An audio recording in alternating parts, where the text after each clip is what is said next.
We're live right at noon. I love being on time. So, well, I get my computer set up, my other computer, and wait for people to come in. If you're watching on YouTube, just scrub forward a little ways until you start seeing stuff happen. So much to do. Ugh. Okay.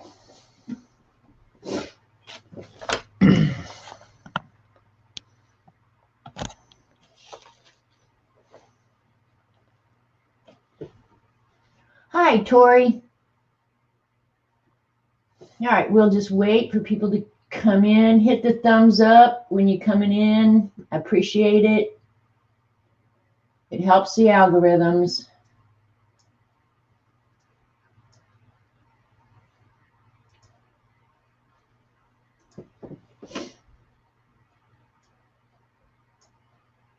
All righty, I think I'm ready here. Get a live chat going. All right, we're good to go. We'll just give people a little bit of time. I never know when the notifications go out. So, yeah. I haven't exactly decided what I'm doing today. That's a good way to start a show, right? But I think I'm going to watercolor just because I don't want to make a big mess. I got all my mess cleaned up.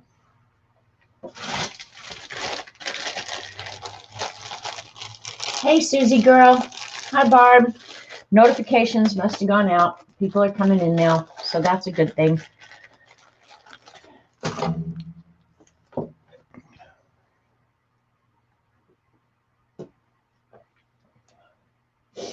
Not much going on around here today. We've got, it's kind of a stormy day, which I'm glad because it's been too darn hot. So it's cool today. 70s in late June. That's kind of crazy. All right, come on, peeps. Let's get moving. Get this show on the road, man. Got stuff to do. Hit the thumbs up when you come in, please. Appreciate it. And if you haven't subscribed, appreciate that too. Hi, Dorothy. How you feeling? Hey, Rachel. I hope you've chilled since this morning, girl. Hi, Mary. Hi, Darlene. All right, we got some peeps. Okay, Barb, you're having the same thing we're having. It's been so hot here, and then now 70. It's no wonder my body doesn't know what to do. Not a chance. Okay, good girl.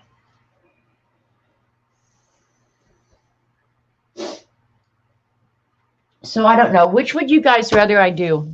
Now I'm going to change my mind. But it would only take me a minute to get this stuff out. Work in this book that I worked in last week. Do stenciling and stuff like that. Or watercolor. Oh, good, Dorothy. Yep.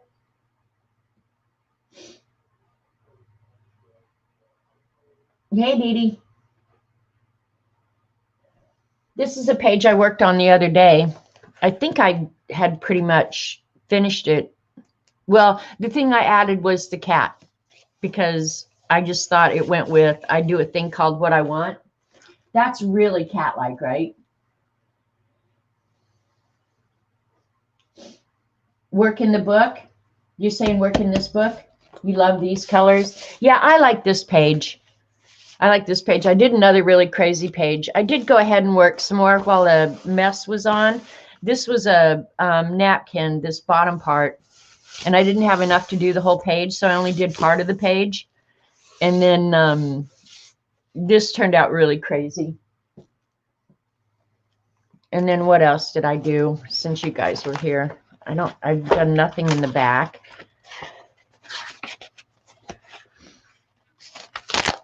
Oh, this one I must have put away wet. Not surprising. Okay, I did work on this one a little bit. Glued down some Timmy papers and yeah. See, these are my colors, blues, greens. I'm not crazy about orange, but hi, Ashley. Looks like a background for a birthday party, no lie. I think I glued this one down. This poor book. That one I had done. Okay, this is, I glued down this napkin and then used the stickers, the snarky stickers, Bring Back Common Sense. Boy, would I love that. And then I got to use the little guy that Lena sent me. I love those little guys. She sent me a mug too, and the mug sits here with me all the time. Thanks, Mary. Thanks, Ashley. Let's see what else we got going on. Ooh, another sticky page. I need to let these sit out and dry before I glue them. Let's see what happens. There we go. This was just napkins. I probably need to go over this with white and kind of mute it back a little bit because that's gold. This is just magical papers. I think I did some on this. I don't know. Maybe that was during stream. After it's over, I never know. This is, I really love this page. Yeah. So that's what I've been doing. And then I only got a couple things to show. I don't know where we were. Maybe over at Kathy Arbor's somewhere. Anyway, we were talking about paint pens. And I mentioned in there that I wish Posca would make, and Dee Dee was talking about this morning, a fine nib, a really like ultra fine nib Posca pen, because I don't like the fat ones. Hi, Arlene. Dee Dee said she likes them. I don't. So I went ahead and ordered on Amazon. They were out of stock and didn't know when they'd be back in. So I went ahead. I thought I put it in my wish list, but I guess I must have gone ahead and ordered it.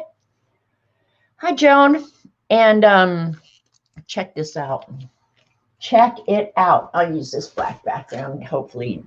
And I've got the camera way out. Check out the size of that nib. It's not going to focus, you freak.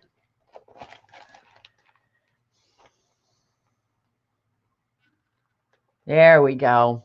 Look at that tiny little paint pen nib. I am psyched about that. Yeah, I just ordered them off Amazon, and I thought I put them on in my wish list, but yeah, I must not have. So I'm kind of excited to use these. Don't you know? I haven't started any of them yet because the ones I would use, the white and the black primarily, I still have the oh, what is it? Dilutions that have the really fine nib. So yeah, use them. I'm gonna, Dee Dee, I haven't done anything that really needed them yet. But I did open the package, Dee Dee. Did they break the bank? I don't remember. I don't think so. I'll know when the bill comes. How about that? I don't think they were too terribly expensive. And for each of the colors, well, not for each of the colors, but a lot of the colors, you got the metallic as well. I probably wouldn't have ordered these, the metallic ones. I just don't see myself using them that much, but whatever. I did. I opened the package, but you wouldn't have done that. You would have sat there for a whole week and waited and waited. So yeah, that's not me. Hi, Nettie. Yeah, now in Canada, that could be a whole different deal. Those I don't know. Hi, Linda. Hope I haven't missed anybody coming in. But then here, I don't know, several months ago, it's been a long time, Dee Dee had gone into Books A Million and found these little baby journals. And I love a good baby anything. Anything small, no, that's not going to help. Anything small makes me happy. So this has been sitting here, and I bought a different, well, I'm not sure if I think Dee Dee sent me that one. And then I went to Books A Million, and they had the same thing, only in a more like a suede, a rough leather. So, but I decided to use the Dee Dee one because I've been thinking and thinking, what do I want to do with this? What do I want to do with it? And it finally dawned on me what I was going to do with it. So I'm going to bring the camera way down so you guys can see, because this is pretty small. Come on, camera. Okay, so I'm going to do a little Zentangle collection. So I left several pages at the front for index. So when I'm Zentangling and want to find a design that I like, I can find it, and then I'll have the name on here. But I put the names on here, back here too. So let me flip through it. But I had to go through and number all the pages and get really, really organized. So I don't know how many I got done. I started it last week sometime. And I'm going to try and do like one a day. Just make myself do one a day. So let's see, there's going to be, and if I'm shaky, it's because of that damn coffee this morning. All right, so it's going to be 90 some designs. So in 3 months, I will have the whole book filled. And if I don't have enough, I've got another book to fill. Duh. So yeah, I'll just flip through real quick. And I tried to just start with the ones that I know I always really like.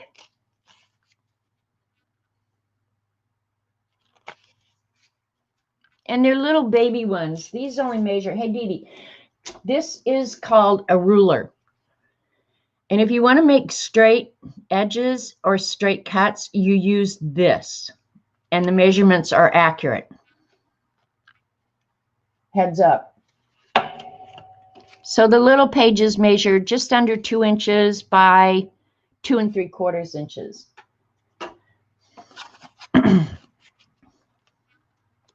You know, Zentangle, there's just something so appealing about it to me. I don't know what.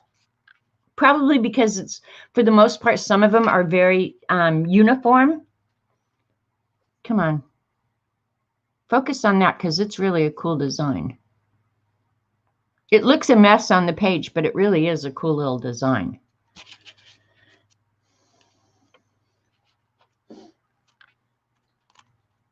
You've never had what kind of coffee?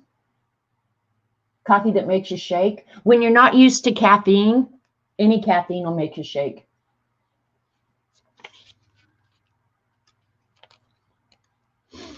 So I'll show this periodically as I kind of work my way through it.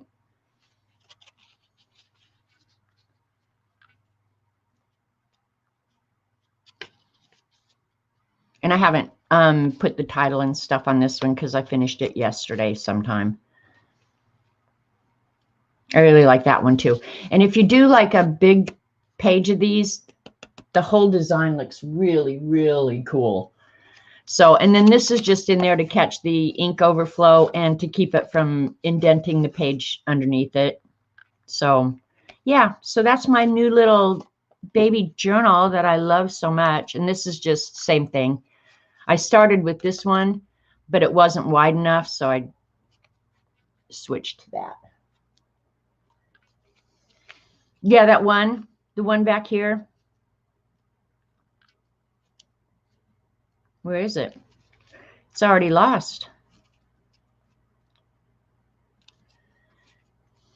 This one looks like pearls. Yeah, I really like this design too.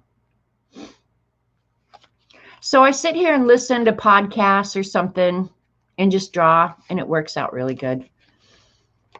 And hopefully I'm getting smarter as I do it. So it's a cute little bad boy, and I'm going to be so happy when it's full. I won't mind when the cover gets broken in. I like leather that looks like it's been used. So now I have to decide, do I watercolor? This is what I was thinking, just because I didn't want to make a huge mess. Because I love this book, The Art for Joy's Sake. And I haven't watercolored for a while, and I feel like if I don't watercolor for a while, I get really, really bad out of practice. So thanks, guys. I like it. So this is what I was thinking. Just play with watercolors. I've shown this before, but I'll show it again. Dee Dee said show books, but I was like, no, I'm going to let Dee Dee do the books.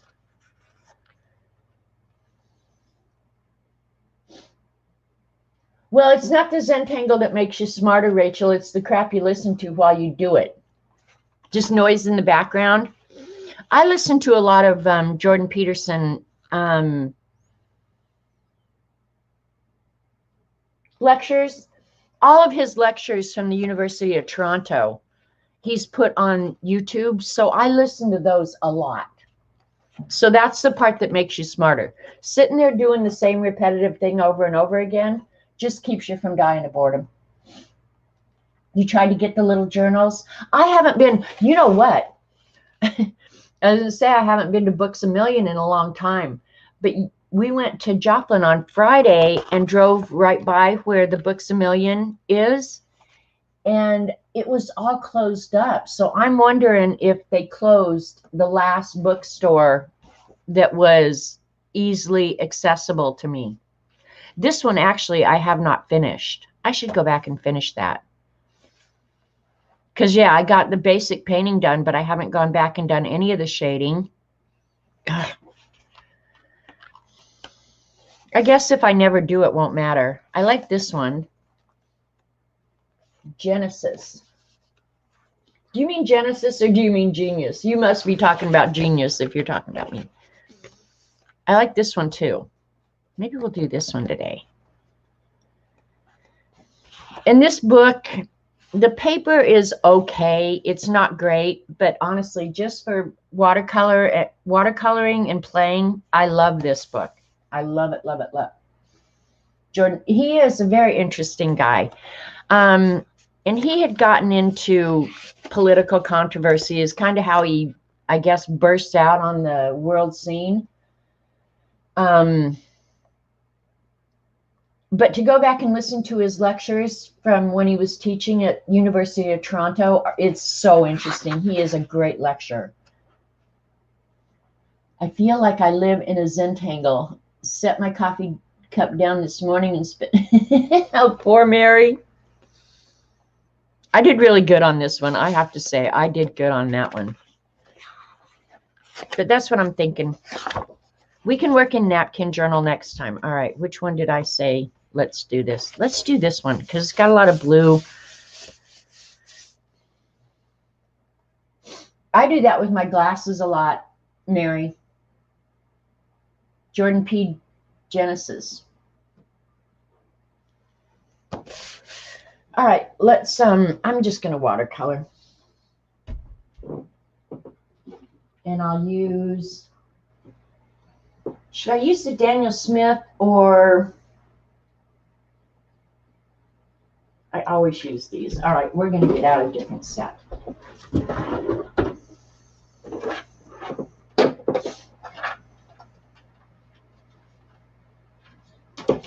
Yeah, let's use the Mission Gold. I like these a lot.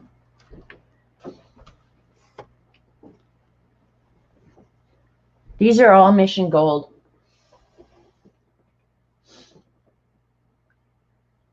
She did say that before. But we've been talking on the phone. She says, I'm looking for my phone. It's like, dude. You're on it. All right, let's look at the colors that we have. And Rachel, I'm sorry, I have not gotten your mail out yet.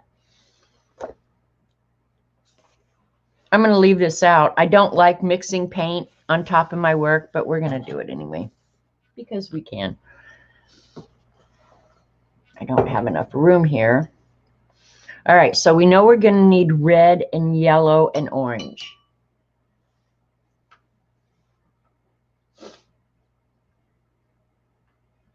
You feel so much better after knowing Dee Dee is a goofball? Don't need a lot of yellow.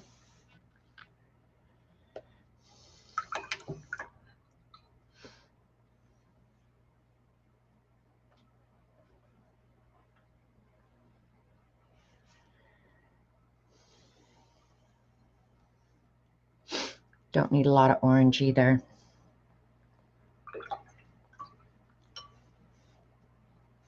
See what color red. We want red with a little bit of pink in it, so I'm going to use quinacridone permanent rose. I could also use rose madder. You know what? I'm going to go ahead and mix a little bit of the quinacridone with the rose madder.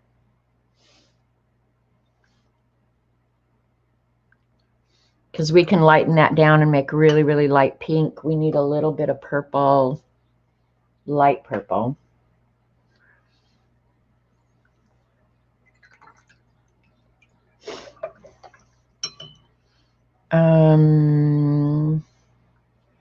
I do love the greens in the Mission Gold. I'm always whining and pissing and moaning about greens. It's hard to find a good green, blah, blah, blah, whine, big baby. I do like the greens in the Mission Gold paints. And I would say if you're interested in them, start with the 24 set. I had only the 24 for the longest time. And it was more than adequate for everything you need. You could mix anything you needed. And now the blues. We're going to use peacock blue because it's pretty.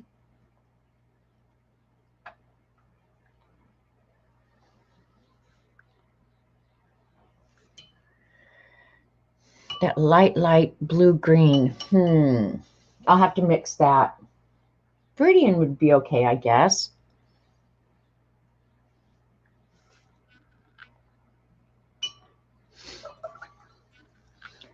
And then, do I want cobalt or do I want ultramarine? Cobalt.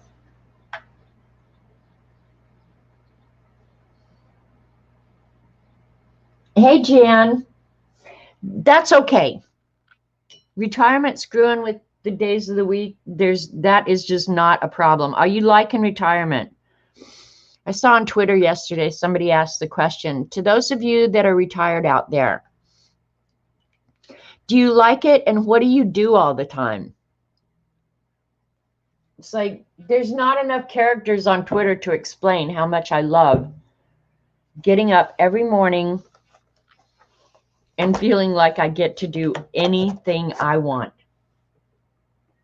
All right, I'm going to go get some clean water real quick because I only brought one water over. And I like to start out clean.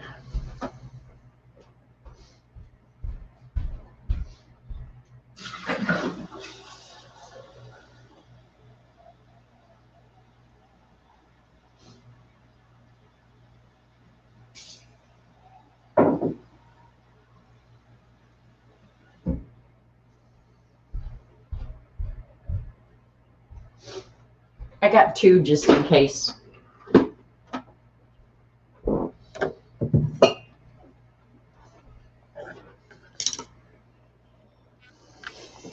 All right, we're ready.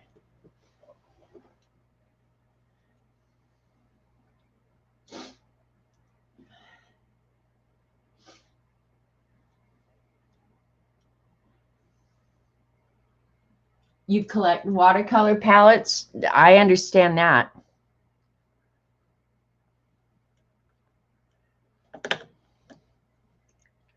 All right. So we'll start with the lightest colors. Move this this out of the way.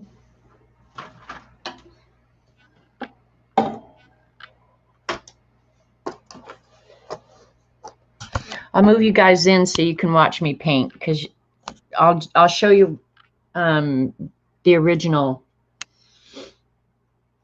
when I'm done. That was really stupid. I just put my dirty brush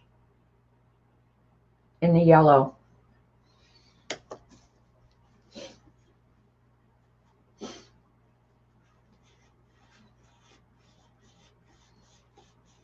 When I'm old, I shall wear purple. What's really funny is I found that in, oh, this brush won't come clean, in Robert's mother's house when we were cleaning it out. And Robert's mother was suffering really badly from Alzheimer's when I met her. And so when we were moving her out of her house, getting ready to put her in assisted living, which didn't last very long, by the way, I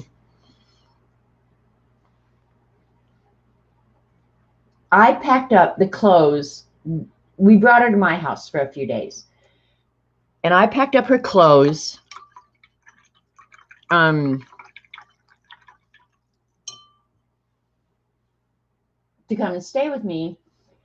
And I packed a pair of purple pants.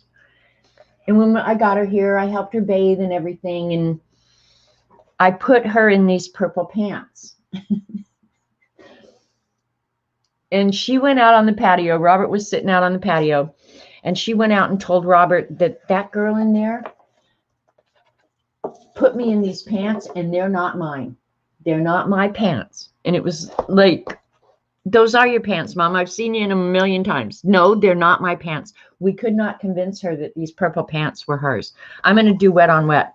Anyway, whenever I see that, when I'm old, I shall wear purple or whatever that is, I think of Robert's mother, because she had the book, and she made such a stink about those damn purple pants that I finally just, after I'd washed the other clothes, took her out of them, because she was just so adamant that that girl in there, I don't know who she thought I was, but yeah, that girl in there putting me in pants that aren't mine.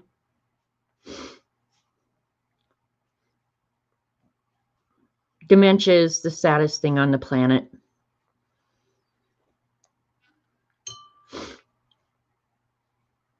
I would have loved to known her before the dementia got her.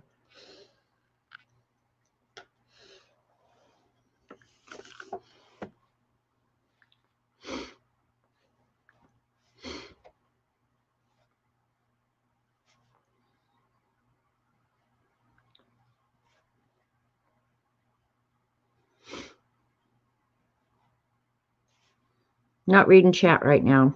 Just getting a base coat of yellow down. Did I see Tina come in? Those ain't my damn pants. Oh, you have no clue what that was like, Tina. And I had all her other clothes in the washing machine. Yeah, so she was stuck in the purple pants.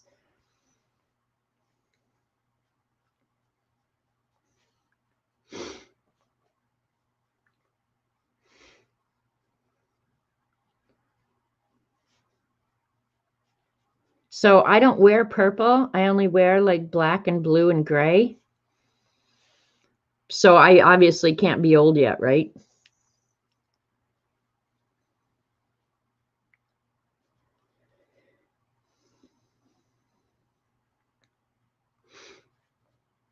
I'm going to keep this good and wet.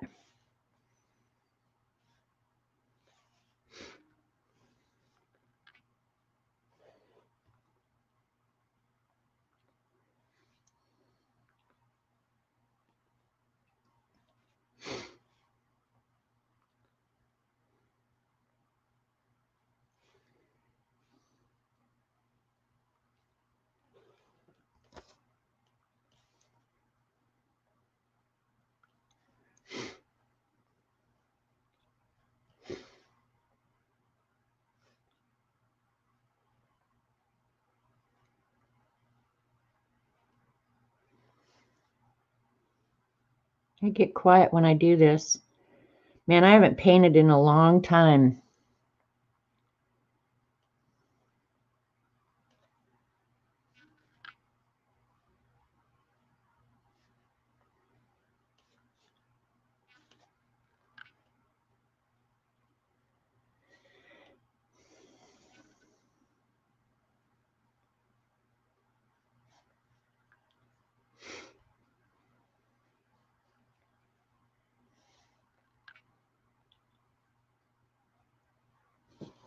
All right, let me read chat real quick. Hey, CB. You're just delusional, Mary. Nothing to worry about.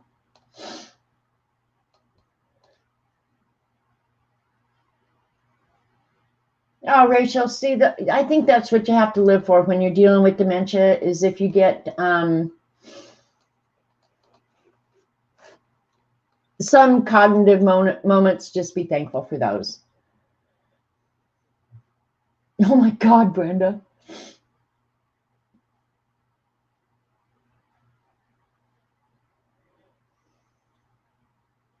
Oh, no. And then she was calling everybody Rachel. That's probably what my mother would do, because when my mother used to call us, I was from a family of 7. When my mother used to, I got too much mess here. She'd get mad at us kids, and so she'd start yelling at us. And she could go through all the kids' name. Dick, Larry, Martha, Gary, Janet, Donnie, and Rock. And so if your name was included in there, you know you're getting about ready to get your butt kicked. She'd get so flustered. I can't say that I blame her, though.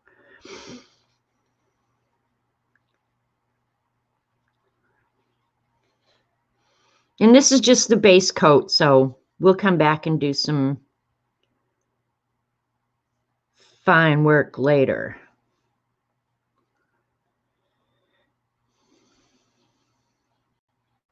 But for being not necessarily watercolor, or if it is watercolor paper, it's very lightweight watercolor paper, and it has no roughness at all.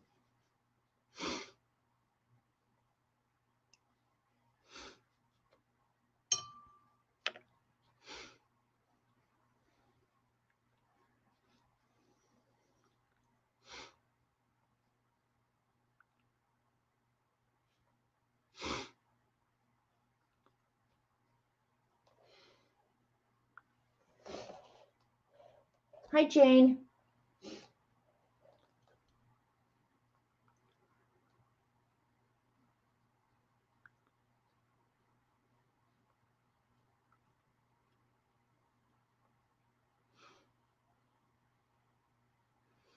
Mine probably will end up brighter than hers, because I like just brighter colors.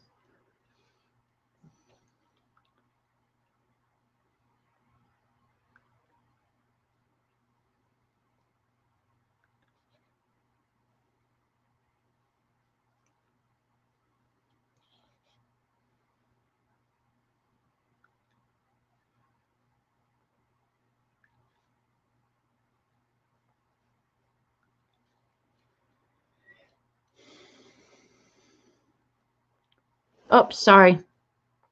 Off camera.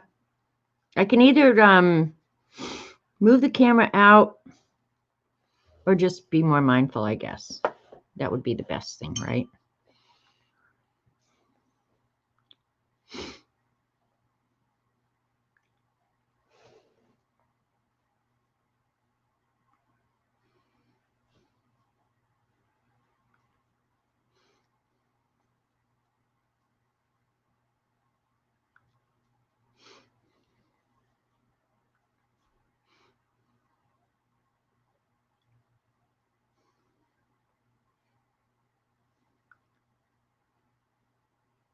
One of the things this morning, Dee Dee, I know you have to go back and read the chat, but when I came in and you were working on that axolotl, I think that's how you pronounce it. The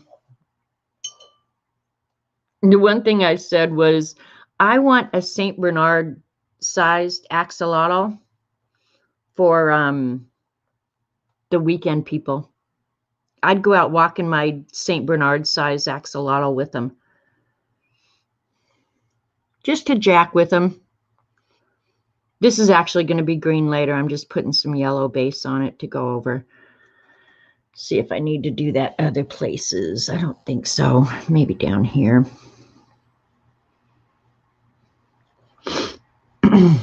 Wouldn't it be fun to go out walking with a St. Bernard size axolotl? Hey, Carla.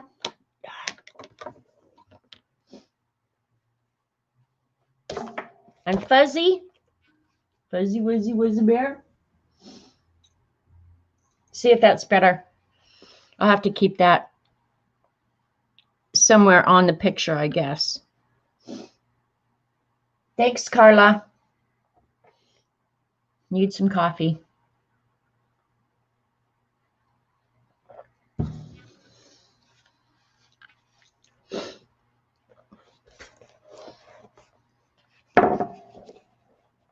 How about that?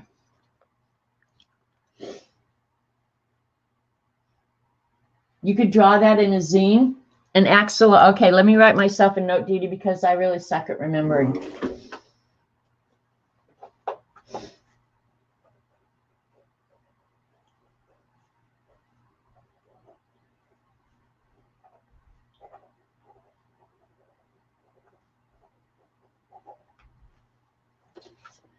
Okay, got a note. Yeah, the reaction of people, I would love that. Love it. All right, here we go.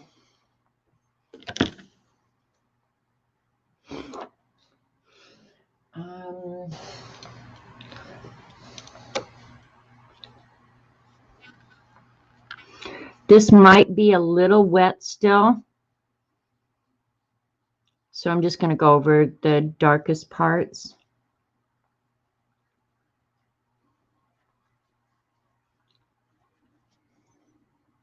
And not re-wet it right now.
And it was pretty busy down here this weekend.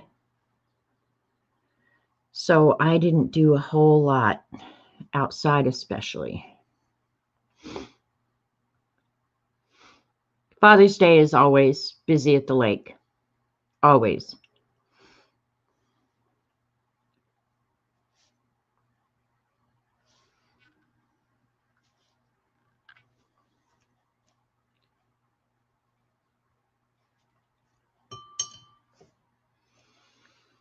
Trying to prevent some hard edges, so might have to re-wet a little bit.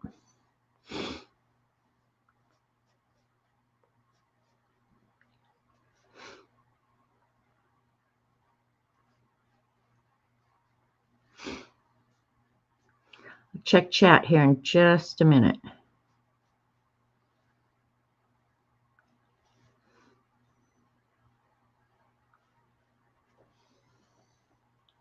All right. Yes, I do, Dee Dee. Still not focusing. I don't know what the hell. See, it does, when I have autofocus, it will focus, but I think when I get my hand up there is when it focuses on my hand.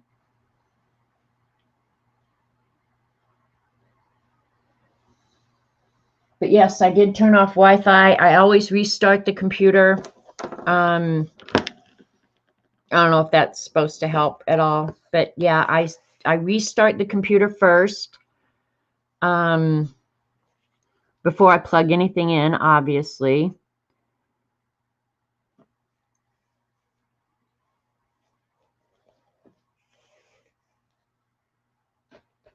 I'm going to re-wet these a little bit. I did not do a speed test today because I was late getting started. But I usually always check the speed test, and I'm always more than adequate on speed. So I don't know. And I keep watching for my computer, the computer I want to be available. And I guess there's just a really bad shortage of chips because it has not been available for months.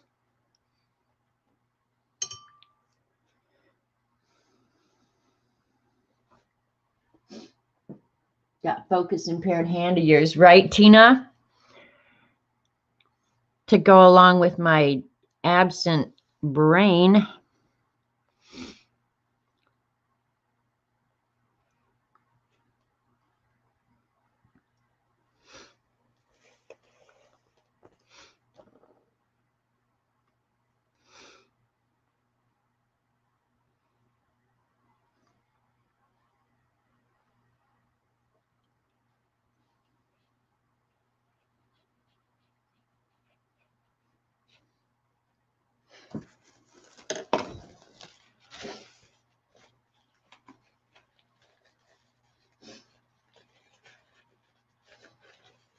Hope there's no shortage on Cheetos. Man, I hear you, Dee Dee.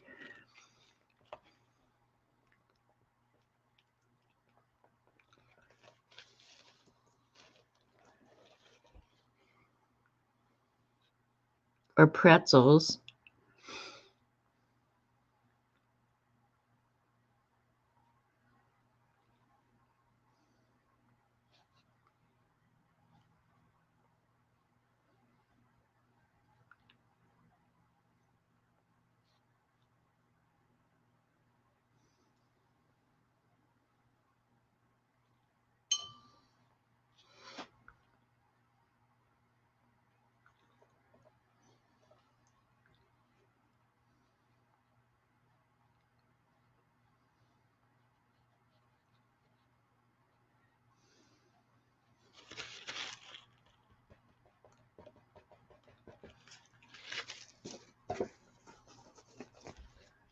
The backside of napkins are just not that absorbent. Should have gotten a tissue.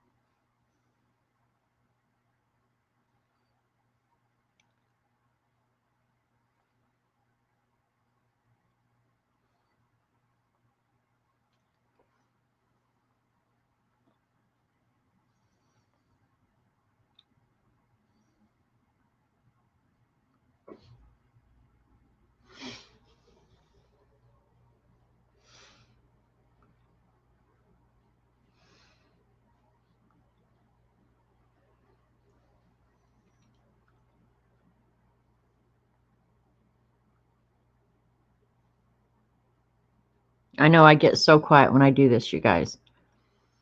You'd think I'm thinking about what I'm actually doing. There's not a whole lot of thinking going on.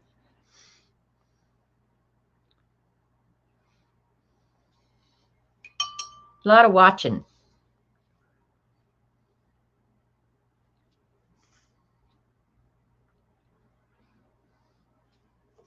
So anyway, I don't think we have any men here, but I hope you had a happy Father's Day if there are. I especially miss Dad.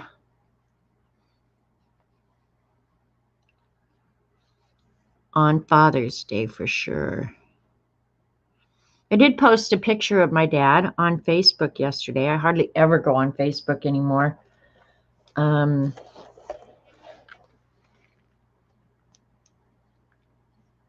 I did post a picture of Dad with his crazy dog. He loved that crazy dog.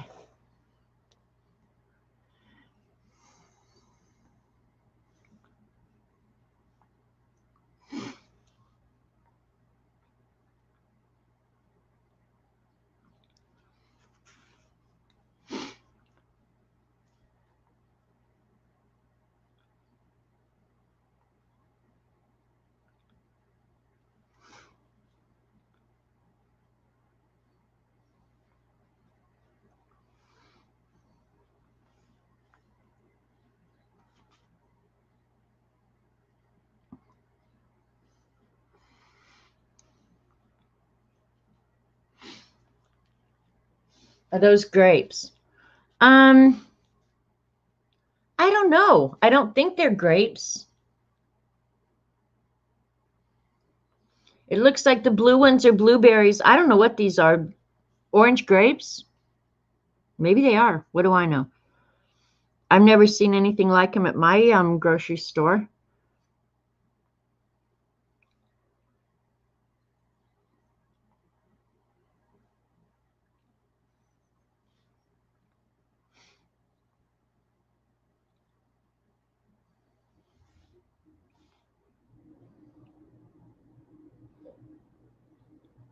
But you have to remember where I live too.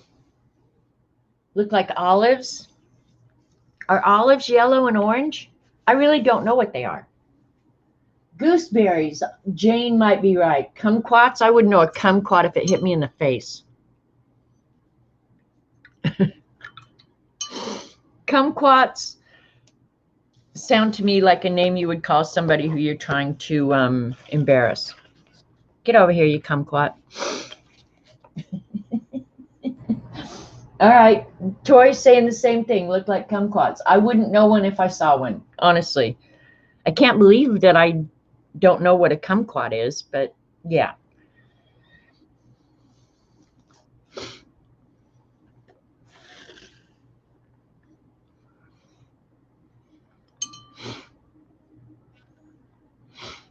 Now I'm going to start doing some of the leaves while those dry. I can come back and fine tune them later. I'm just going to start painting some leaves.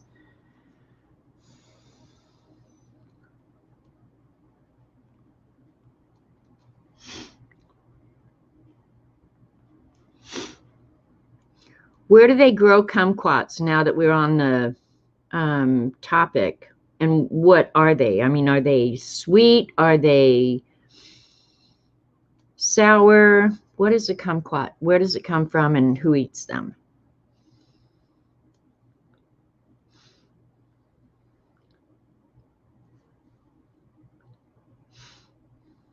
And am I the only one who has never had one? Now, my mom was really good about buying unusual food and making us try it. So I think if she had ever gotten a hold of a kumquat, I'd have been eating it, at least trying it. And do you put them in salad, or are they like a fruit? All right. Like little oranges? Okay. Little tiny oranges. Okay. Geez, Barbara, I did that one time going into California. I had forgotten that we had the bananas. And so we had to stop at the border check, right? And the guy asked, do you have any fruit or produce to declare? Because you had to get rid of it. You could not take it into California. And I honestly just forgot about it. I didn't even think about those bananas in the back. Well, we got, I don't know, not very far down the road and had to stop for gas. And I got in the back seat. And that idiot, honestly, they were sitting on top of the luggage right behind Robert's seat, where he could see them. I mean, they were just sitting on top while I'm sitting there lying to him about bananas. But I didn't mean to lie to him. I would have said, here's the damn bananas. Take them. But I couldn't believe that when we stopped for gas, like, that guy didn't even see those. They were right in front of his face. Dodo. All right, here, Tina's telling us, kumquat plant is native to South Asia and the Asian Pacific region. Focus, you freak. The earliest historical reference, 12th century. Holy crap, they've been around a while.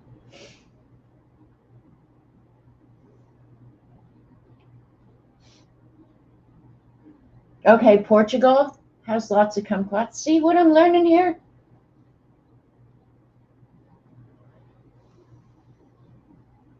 Hi, Sharon. All right.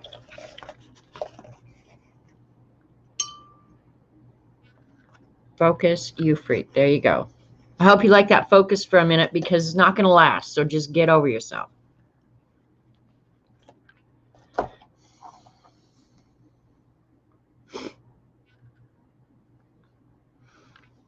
I really should look into that.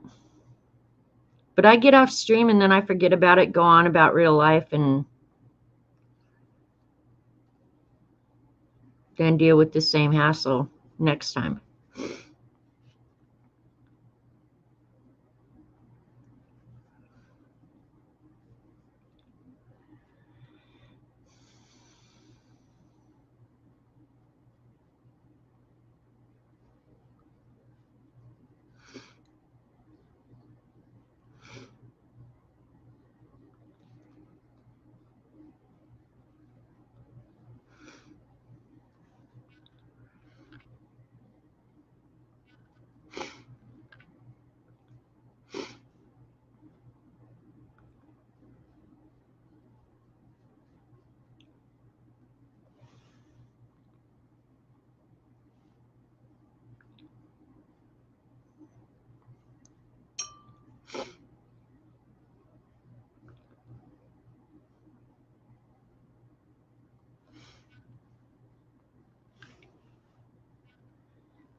I like these pictures because you can move from one area to the other while the other dries. That's one of the problems with painting when you're on stream is the drying time. I'm not crazy about using the heat gun on watercolor because it doesn't dry evenly, in my opinion. And then you get, I think, things that look really weird or hard lines that you don't necessarily want. So that's one nice thing about painting in this book when I'm streaming.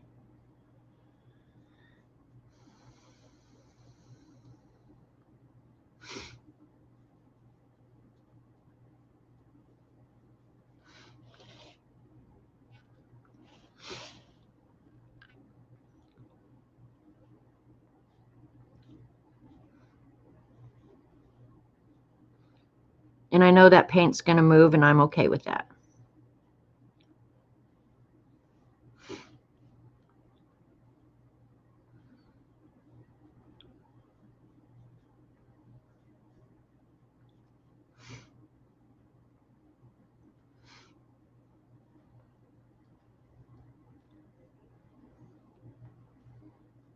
This doesn't have veins, but I'm going to go ahead and put it in anyway.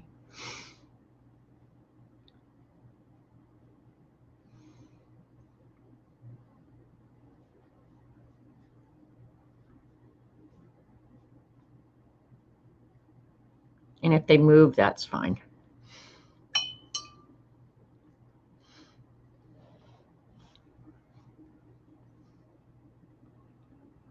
I'll check chat here in just a second, guys.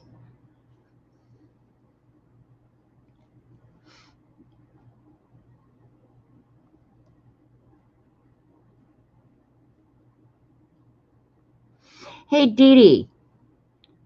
You might be busy doing something else, but you haven't done pan pastels in like forever. And I was thinking about that sometime over the weekend. I need to get my pan pastels out and play with them. And then I got thinking, well, Dee Dee hasn't done pan pastels in forever.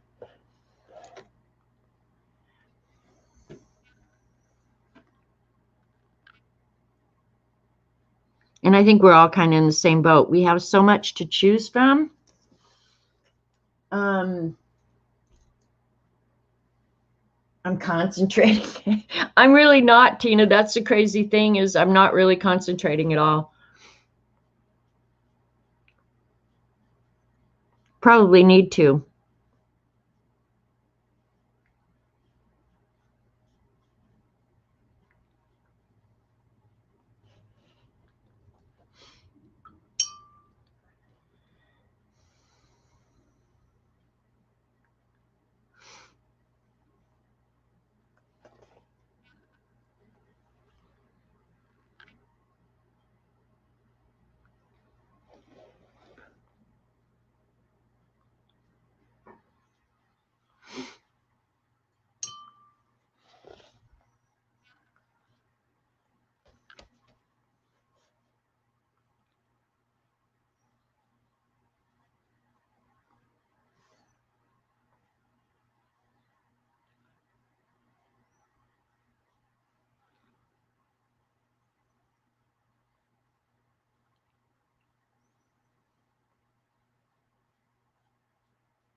Oops. You got to keep focused, you freaky. Here. I'm missing. I use them in my portrait commissions. Sounds like Janet's stalking Dee Dee. I don't have to stalk Dee Dee.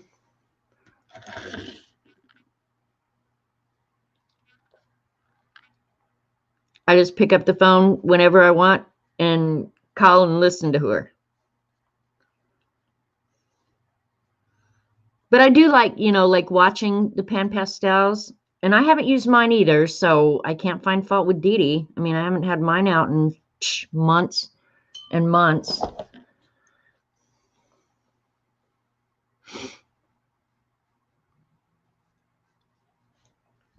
But I went to Joplin on Friday. I never even went in Hobby Lobby. That's how good I'm being. I didn't even go in. But I have to say, the whole town was absolutely crazy on Friday. I guess I try to stay away from town on weekends and Friday. Down here, Friday is kind of a weekend. And after going out Friday up to Joplin, now I know why. I think they designated Friday as Crazy Stupid People Day. And there I was in amongst them.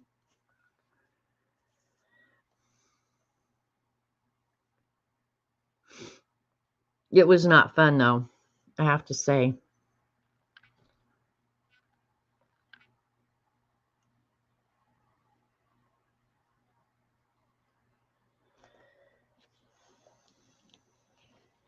All right. The other leaves, they did kind of the blue-green. I'm going to switch to the bigger brush because it absorbed the blue-green paint. But I want it really, really light because I'm not sure I'm going to like this. We're going to try it, but I'm not sure I'm going to like it. We'll find out.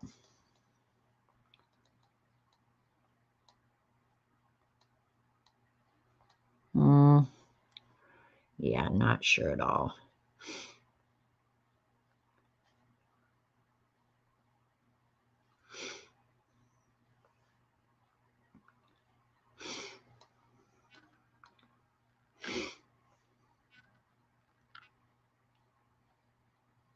We're going with it, whether I like it or not.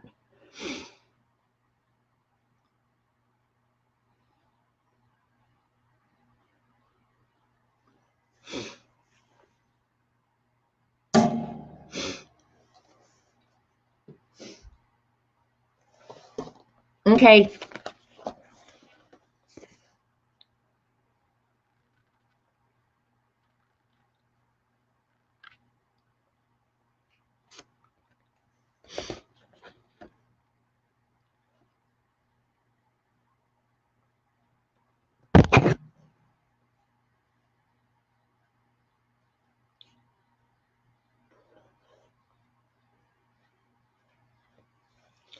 I think it's focusing on my hand. It focuses on like the closest thing to it. What did you order from Amazon?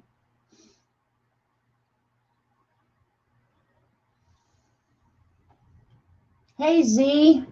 Thanks for coming. If all else fails, whack it. Yep, it's not working. I don't know. I think, like, if I put my hand up there, look, it'll focus. And when I pull it away, it loses its focus. Maybe I'll pull it down. Focus, you freak. I don't know what to do. I really don't. Don't know. Don't know. Don't know. Go on painting.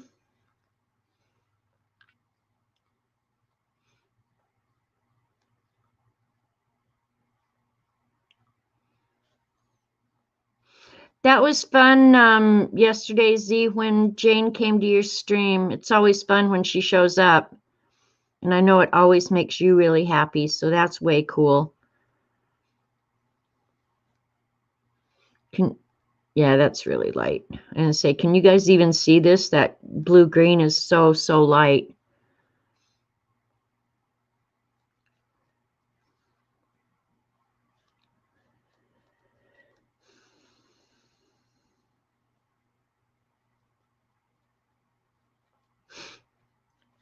All right, well, that's wet. I'm going to go ahead. That's purple. I think this is the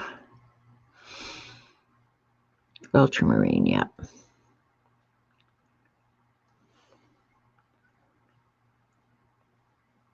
Oh, I like those colors together. That's really pretty.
Yeah, I like those colors together. They're really pretty.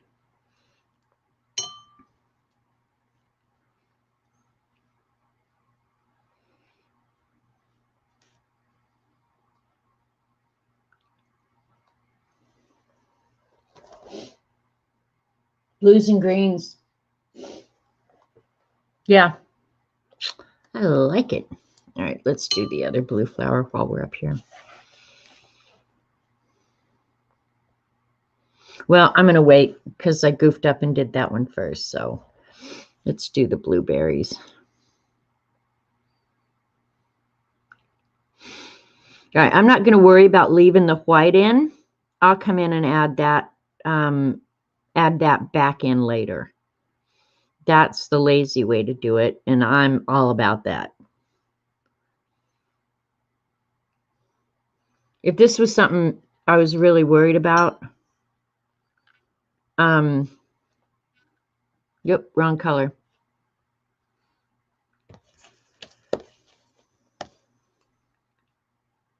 Way to go.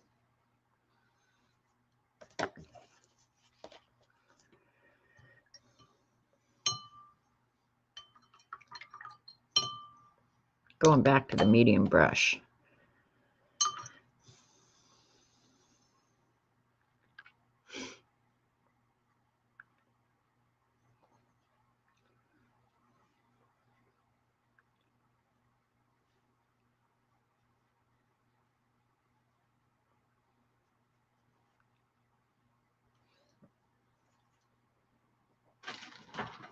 All right, I must have contaminated that blue because that is not the cobalt that I wanted.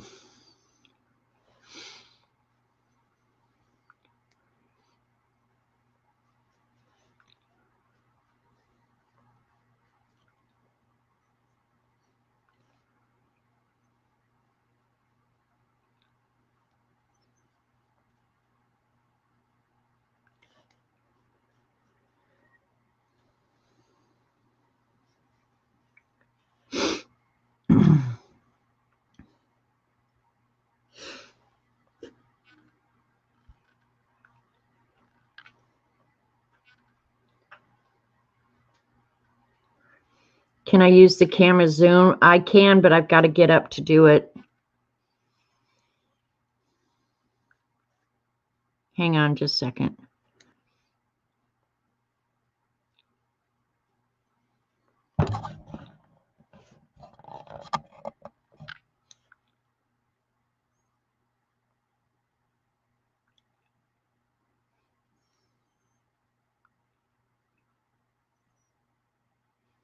Hope I can see that under that paint.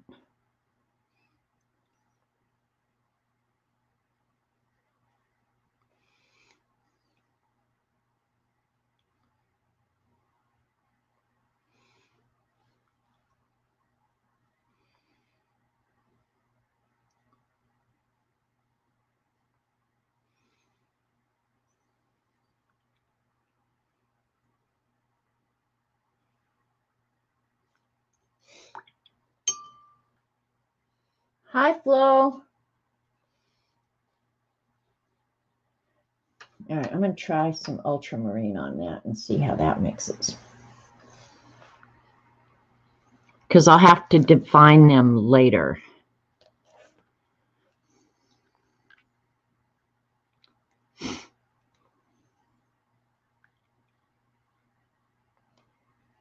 Oh, yeah, that's going to work good for shadows.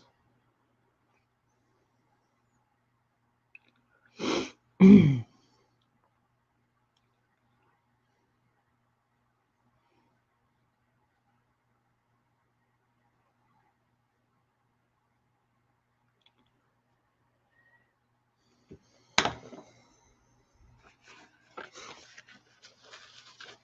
right, I'm going to try and pick up a little bit of that blue.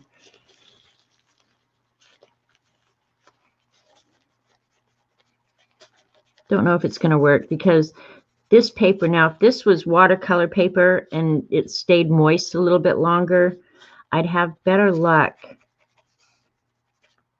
picking up. But it picked up fairly good. Are you out of here, Tina? Go have a good day.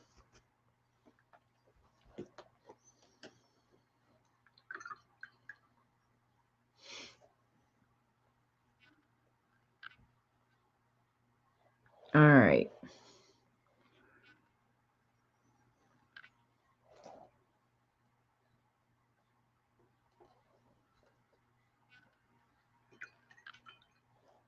I want it light, but I don't want it that light.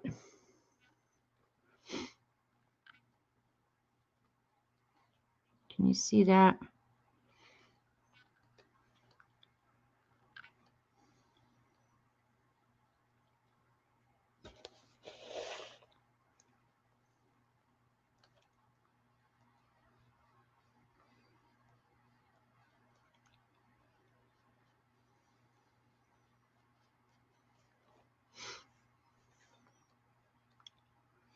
Okay.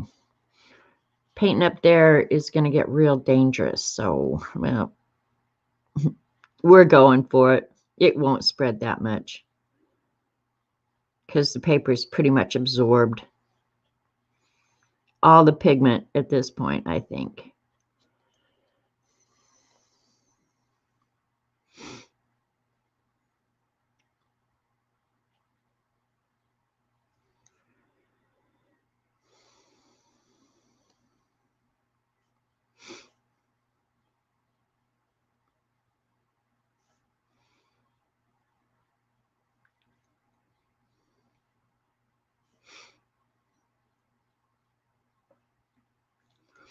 Another thing working on this paper, you can't work too big an area because it does dry relatively quickly. So you have to kind of work fast or just work small areas.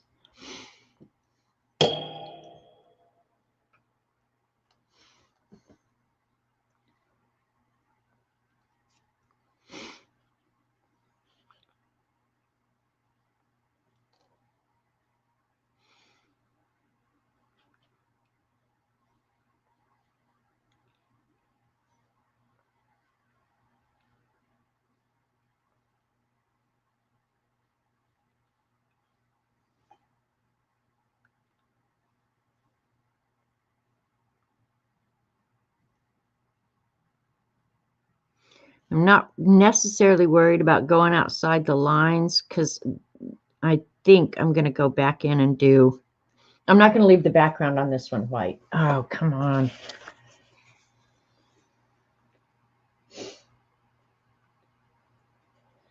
I haven't, Zandra. I didn't even know about it.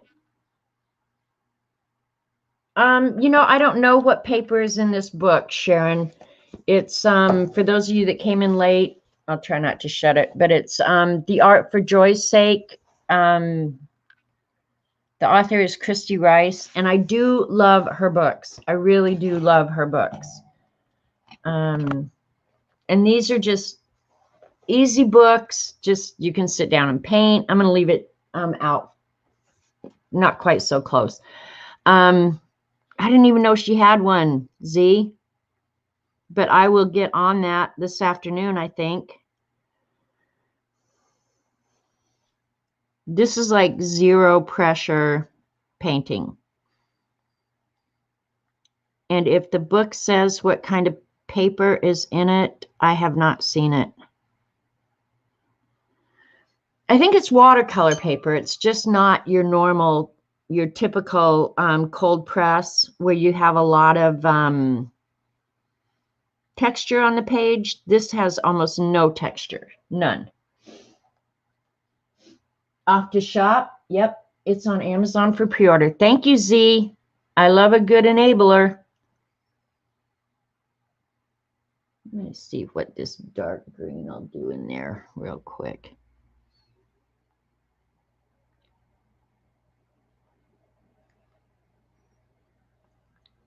Oh, I like that.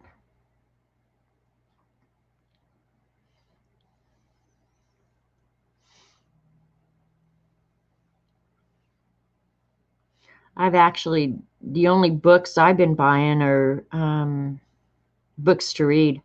I haven't ordered an art book in forever. And since I don't go into Hobby Lobby much anymore, not for any other reason other than I don't know, I don't need anything. And like everybody's saying, oh, today is Prime Days or whatever that is. I'm not even going to go over there because I don't know. That's blue. I don't need anything. There's not a single thing on the planet that I even need. So I'm trying to stay away. Because if you buy stuff, you have to have a place to put it. I don't have a lot of places to put stuff anymore. Right? But if anybody sees a really great deal on Prime Days, let me know. I didn't even know it was Prime Days.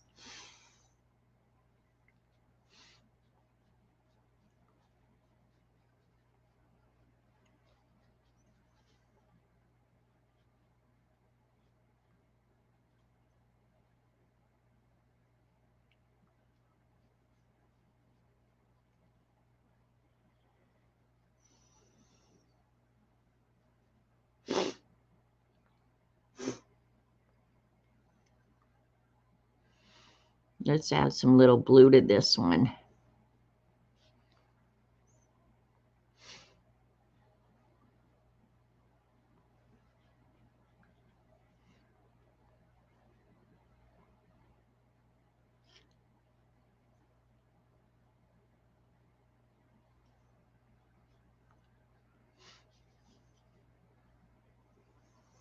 I'm not really liking this color much, honestly. There we go.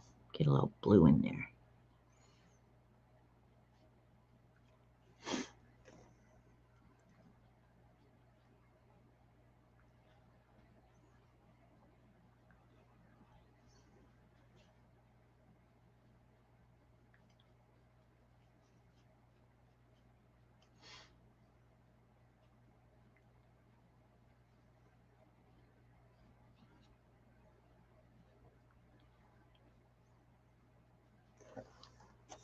Yeah, I like that. All right. Thanks for stopping by, Z. Appreciate it. Go have a fun afternoon. Go do your thrift shopping. You're finding some good stuff.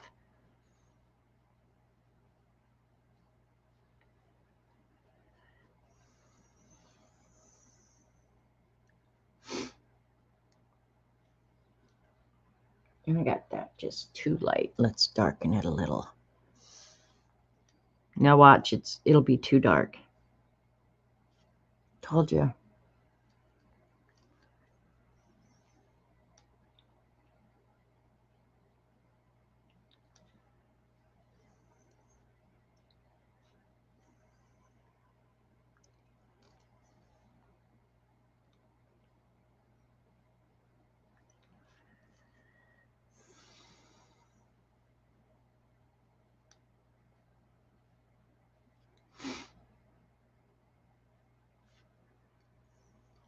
That's good.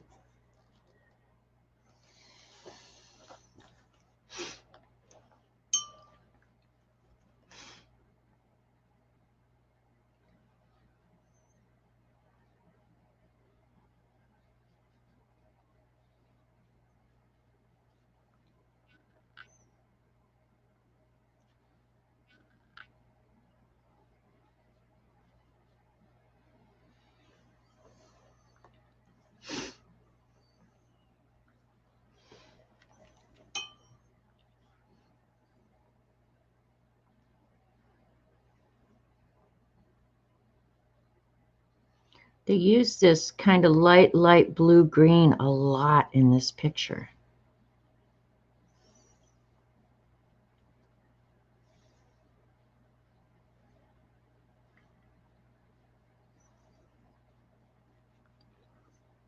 Probably don't have enough of it.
Those blue flowers are really pretty. I like them.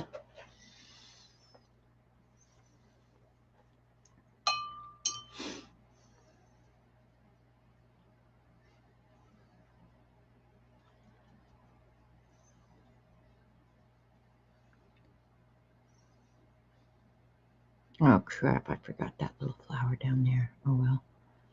Oh, well.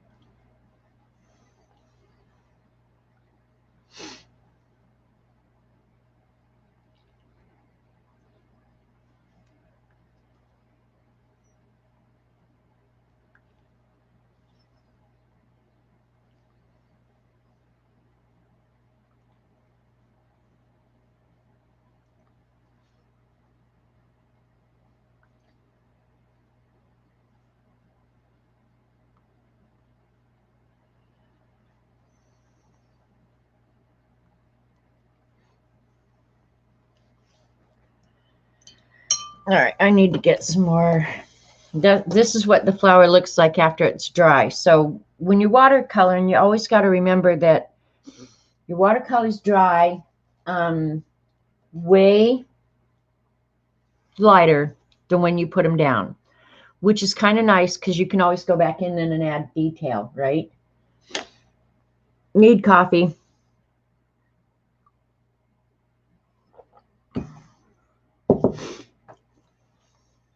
All right, let me mix some more of that.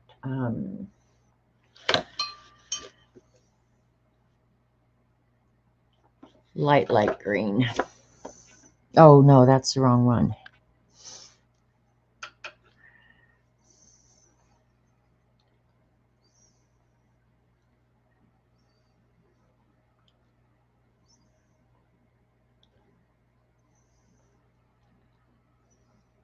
All right, that'll work.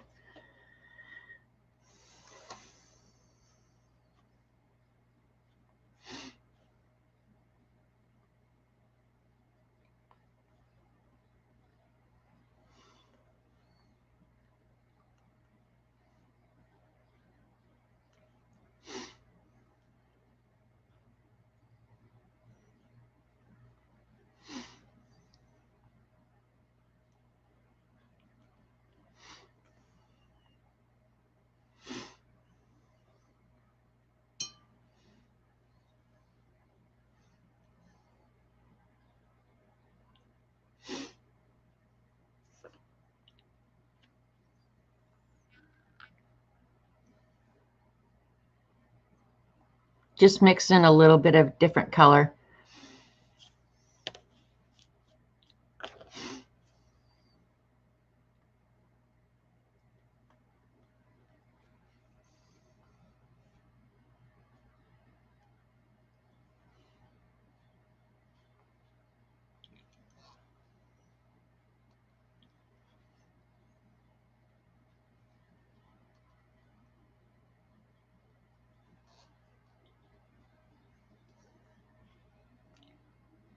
All right, that's better.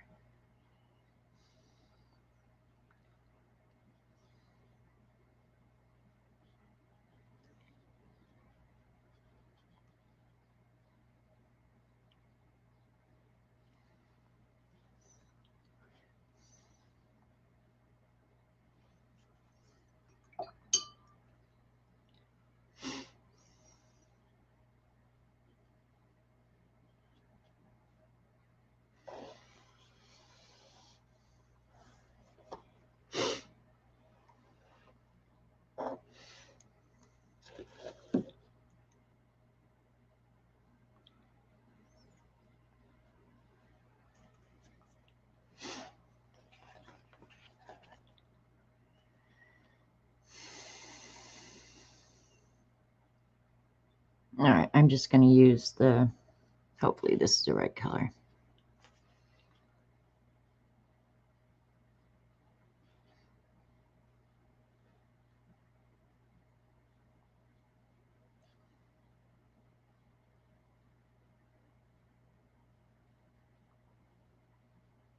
And I'll define these later, just like the ones below. I honestly think I would rather have the ultramarine, so I'll come back here in a minute.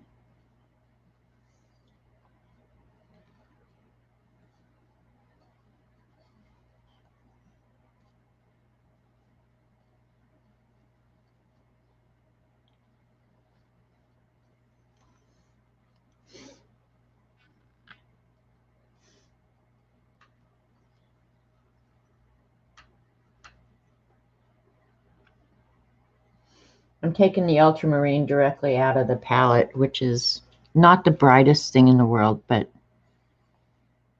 not horrible, I guess.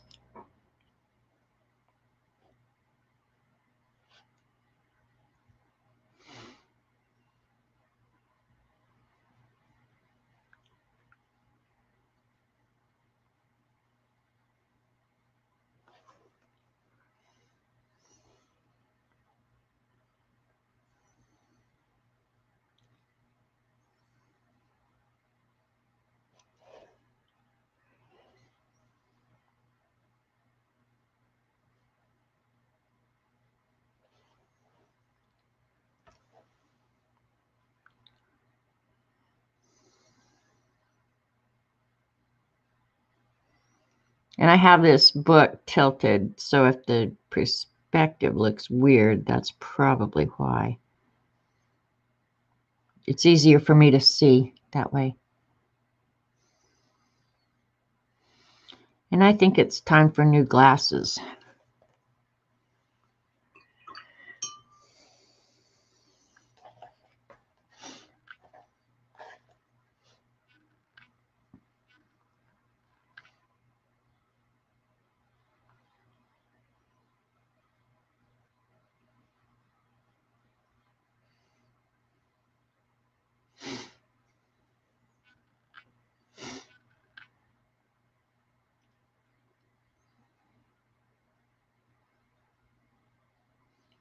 I'll let that dry a little bit and then I'll come back in.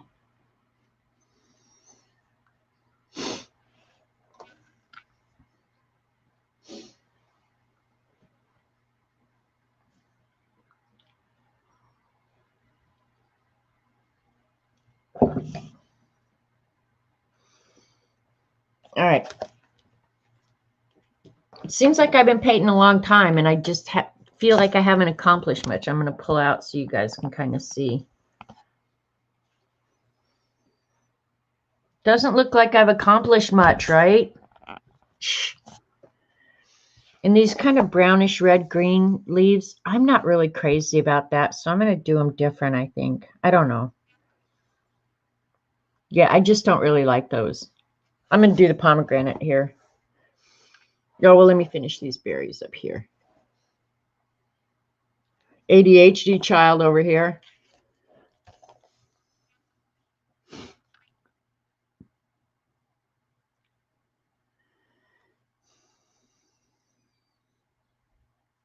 Maybe I will get out my new pens and do the detail on this with those, Dee Dee. But, well, I can't open them yet because I still have the Dilutions ones I need to use up. Unless I have the color that I need.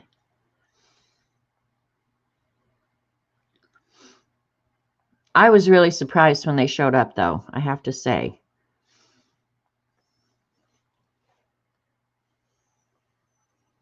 Thanks, Dabbler.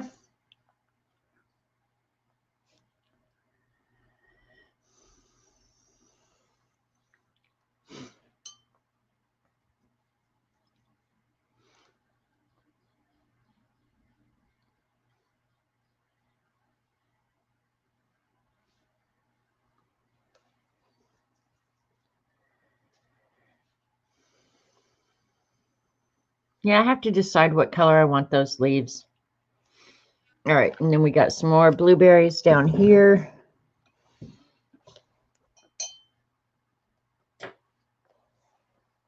Let's do those.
got really quiet in here. Sorry, guys.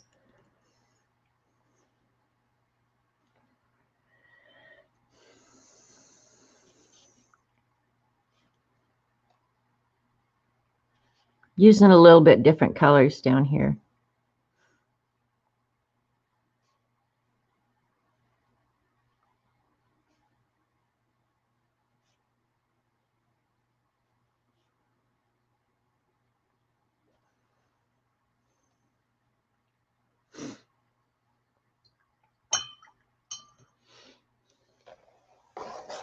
All right, and I need some more of the sap green, so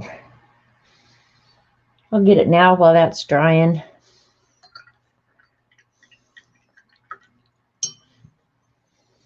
All right, read chat real quick. Can't use the new ones, I roll.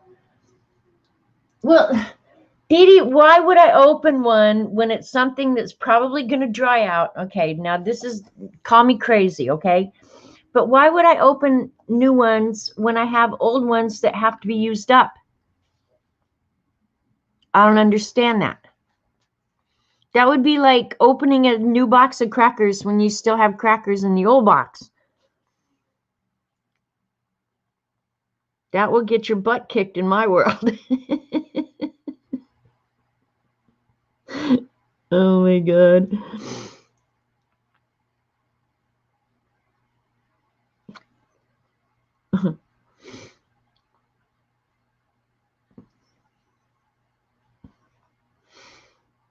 Is anybody else like that? You don't open the new until you've used up the old? Now, if it was, okay, if it was like a new set of watercolors or something, you know, where I was trying a new brand, that'd be different. But yeah, why would you open new ones when you haven't used the old ones? Now my black, is it the black? There's one of them that's not used up, but and somebody had mentioned it on your stream this morning, Dee Dee, about getting the blobs, you know, how do you prevent the blobs? And you said those are probably just crap pens. And I think that I've got one of those that is a crap pen, and I should have thrown it away when I discovered it, right?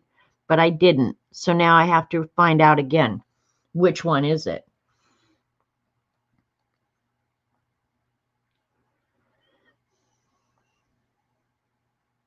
Try and blend that a little bit better.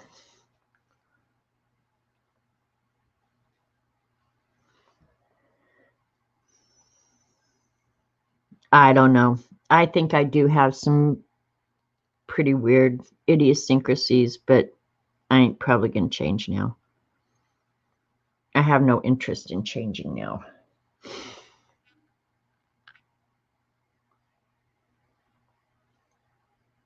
Those first really light blue or the green blue flowers, they dried really, really light. So go ahead and go over them real quick.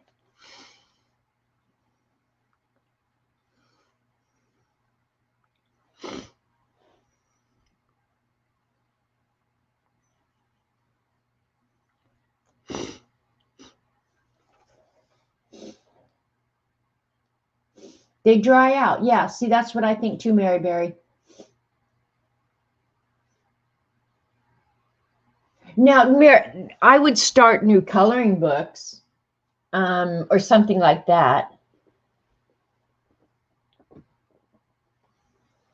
They can just get the tips dried out using over something. What? Oh, they don't ever really dry out? I thought they actually dried out. Okay, let's see what we got going on here. Well, we've got this color going.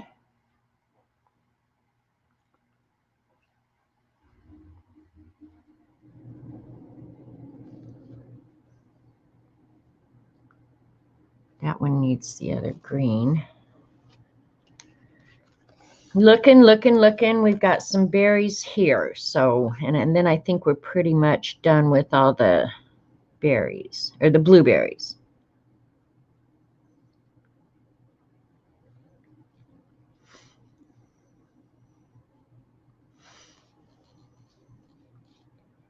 And then I've got some places where I got to go back and, okay, this one I'm going to do right now because it's completely dry. I'm going to re-wet it because I've got the base down. And this is one technique with watercolor that I really, really like. After it's completely dry, re-wet it and go back in with wet on wet. Just makes the shadows blend better in my world. I could be full of crap too. Know what I mean?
Trying to prevent those hard edges.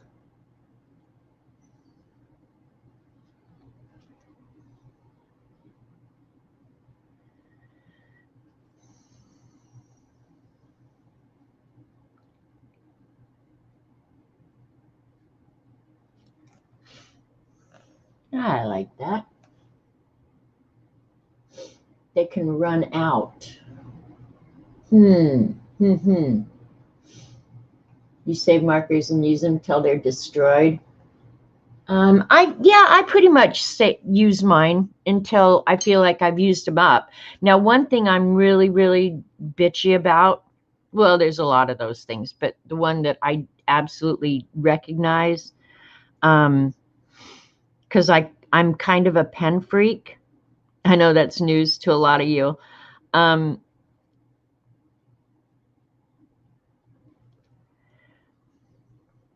I am not ever going to fight with a pen. So if a pen starts acting up and hacking me off, that pen is in the garbage faster than anything you can imagine. I am not going to fight with a pen. And I'm not sure when I decided that. And it ticks me off if I have to do that with a pen that I've paid quite a bit of money for. But honestly, I'm like so over fighting with the pens. I'm not ever going to fight with a pen. Just throw it away. Get a new one.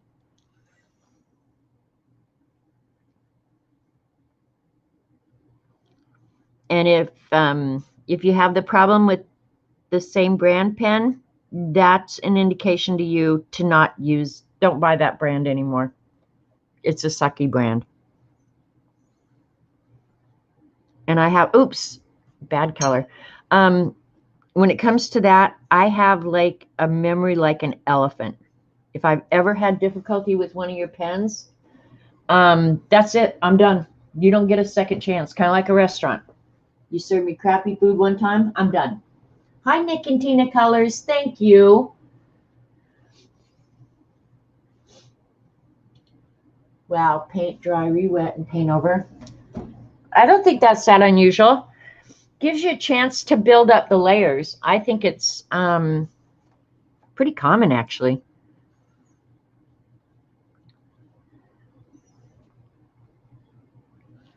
And when I look in the camera, if there's something that just aggravates me that I don't really like, yeah, I'll go in there and redo it in a heartbeat. Like right in there, I want that one darker. So I'll just do that right now.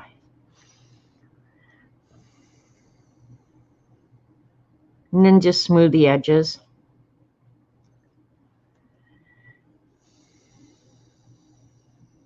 And see, I want it darker in there because that's what's going to give it some little bit of dimension, right?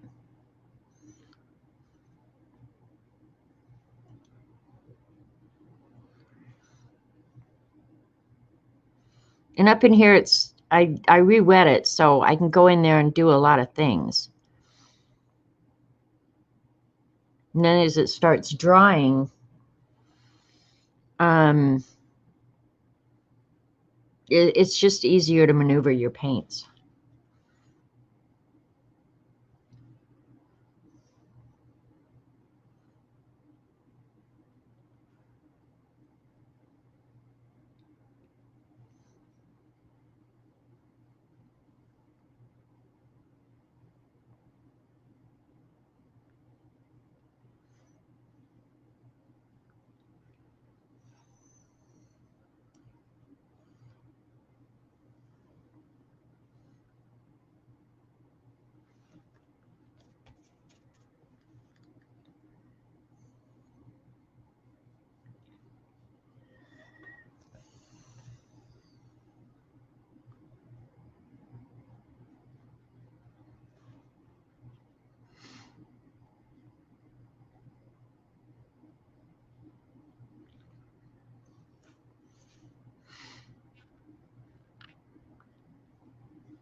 Okay. Next stream, try using your camera zoom rather than dropping the camera down. Okay, Dee Dee, I could try that.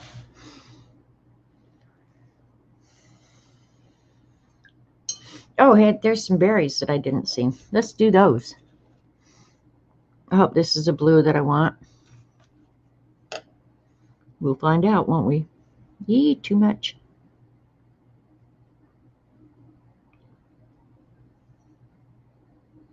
See, and what's really weird is the camera that I'm streaming on, when I look up, because it's right in front of me, so I generally look up there to see if am I on camera and everything.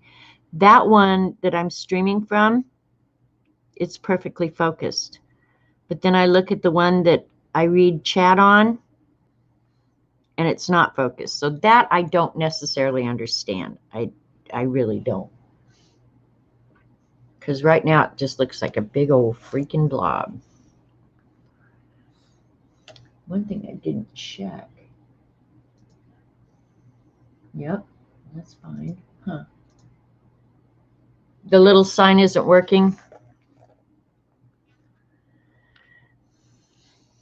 Is my hand?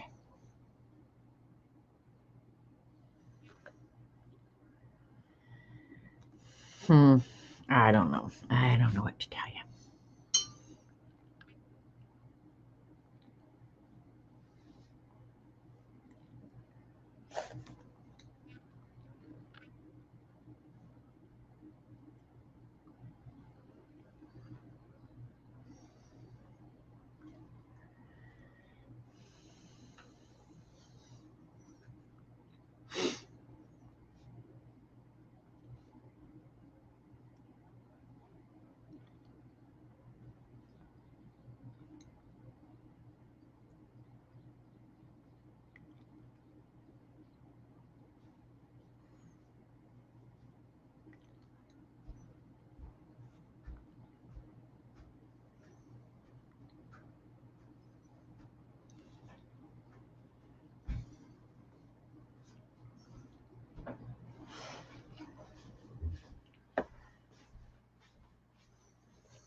All right.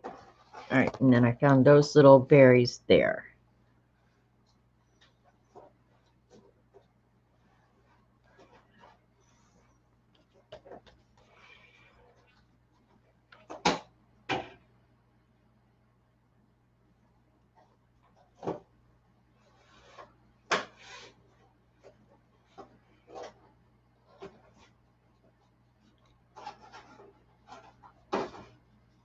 And I'll define those later. And they will dry a lot lighter, I hope.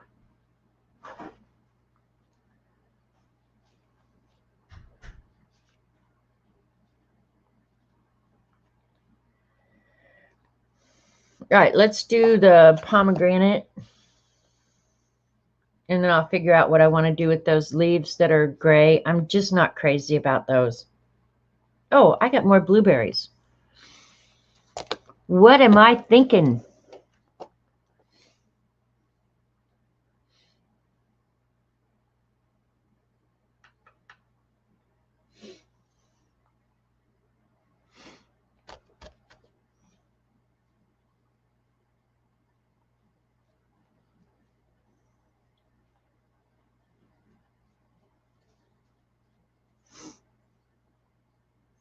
And I did change the colors on some of the blueberries so they're not all exactly the same.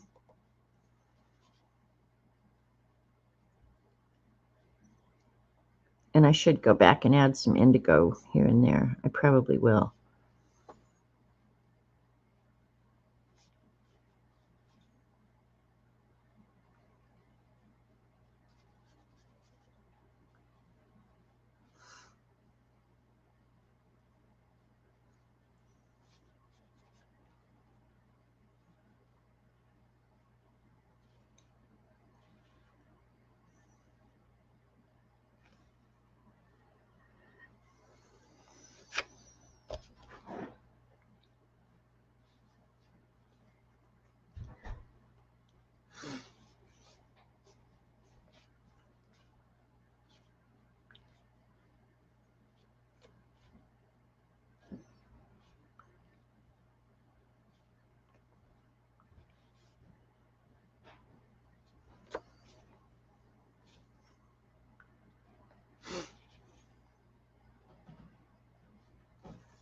We'll leave those.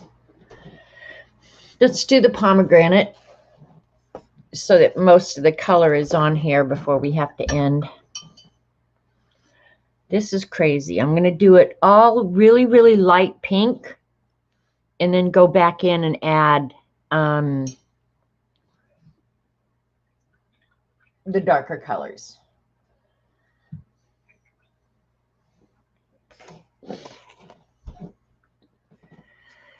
Here goes nothing. In fact, I'm going to get the bigger brush out.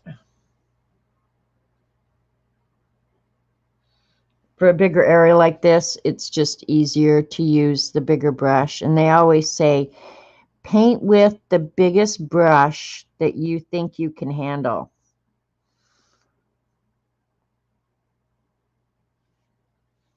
So I do try when I'm, especially if I'm just sitting here by myself messing with paints and stuff, I do try and use this number 12 because it's fairly large. And for small areas, I don't do as well with it. So on stream, it's just easier for me to use the brushes I know that I have a little bit better control over. All right.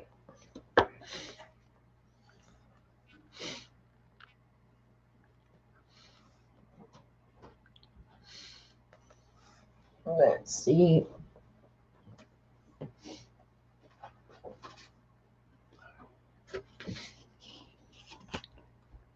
Okay, that's a good pink.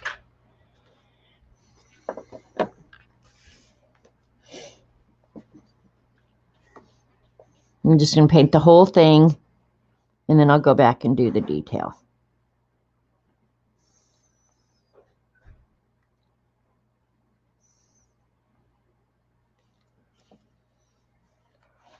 Now, one thing about painting in a book like this is I just, in that flower, a whole bunch of water just went down in a ditch. And that's going to undermine the spine if I let that happen too much.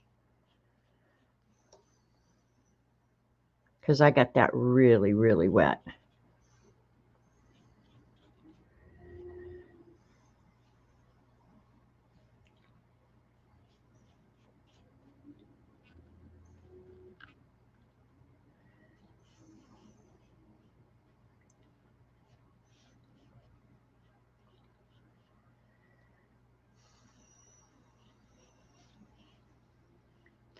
When I met Robert Vaughn, Robert was not much of a food. Well, he's not a foodie today, but anyway, he had never eaten a pomegranate. He had never eaten a lot of things, pomegranate, artichoke,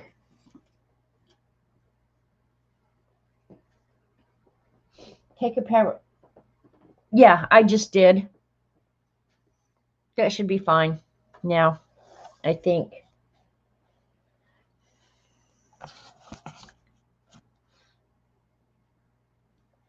Try and get this focused a little better. I don't understand what it is with that.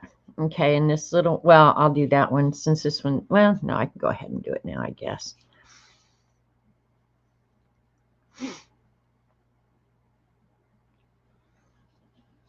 I don't think this is actually a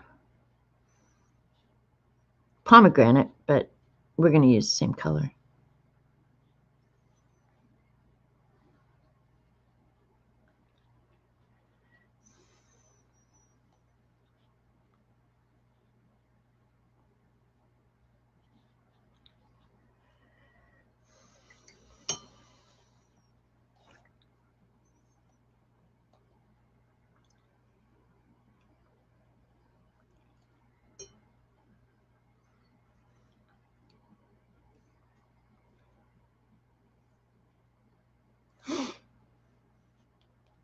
I put less water on this one, so I'm going to start with it first.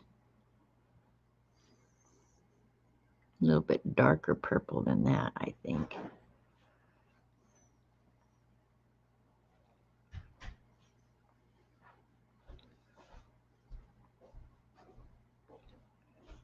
And if it bleeds a little, that's fine. I don't care.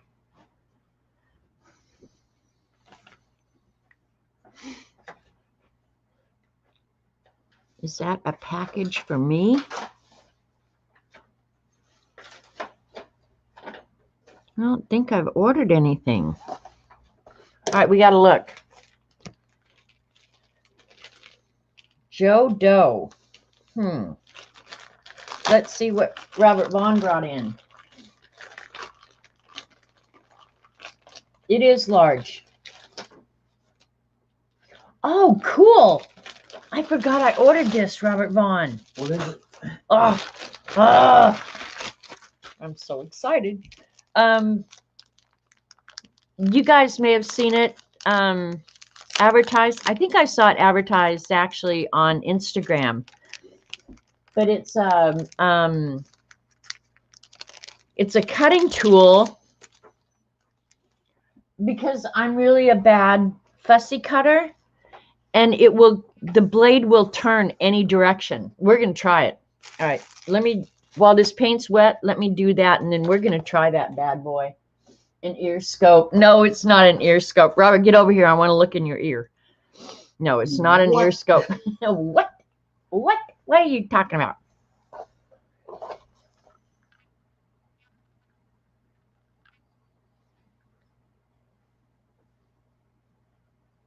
No, it's one of those all-directional cutters. I'm very, very excited about this.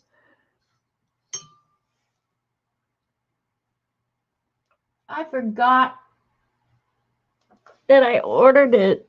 We're going to try it, CB. We're going to see right now. All right. And I won't hurry with my painting, but I do want to try that. Ooh, that's dark. That's very, very dark. Where did I just put that paint?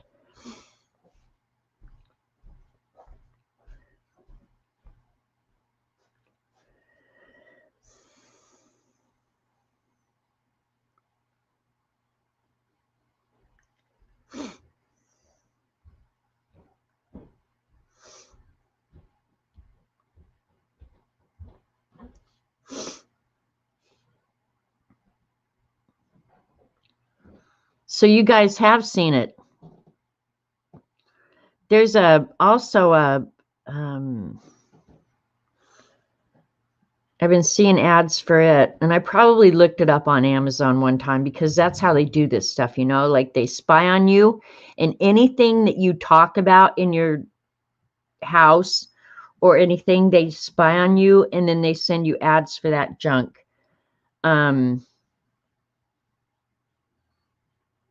On Instagram. right? I recognize how that's working now.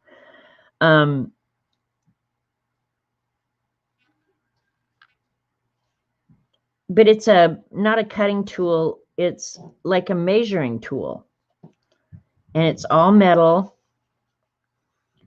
And I've looked at that thing 1,000 times. I have not ordered it yet, but I've looked at it 1,000 times.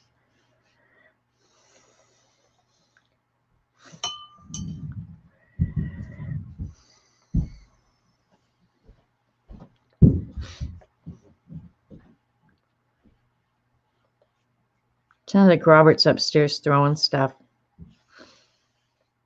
I don't think he is, but it sounds like it.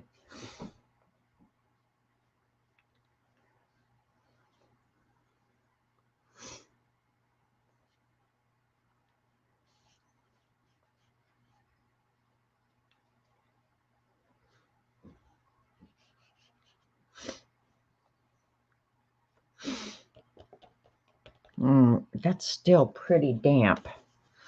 Let me just see if I can. All right.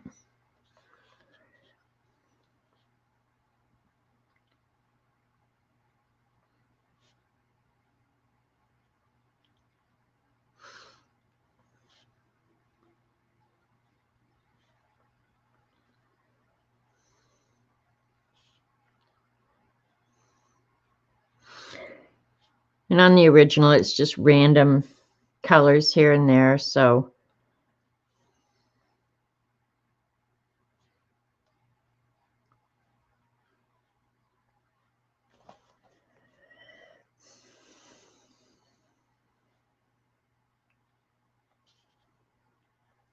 wonder where that came from.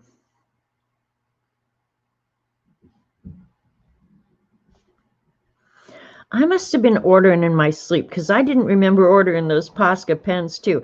Do you think Amazon's just ordering stuff that I look at? Because I really don't remember ordering that.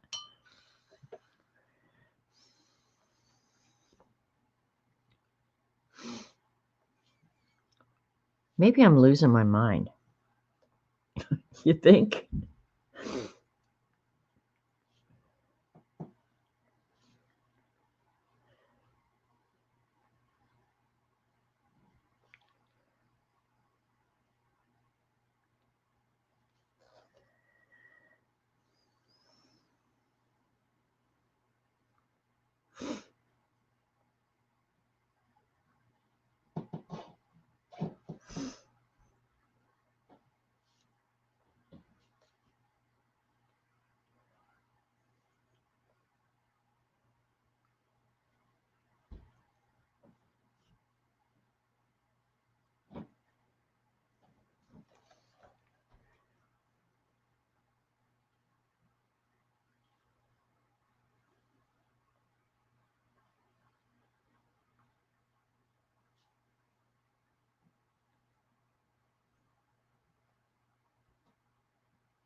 All right, I'm reading. Look out for PayPal scams as well. I got one today and a different one yesterday. I have reported it.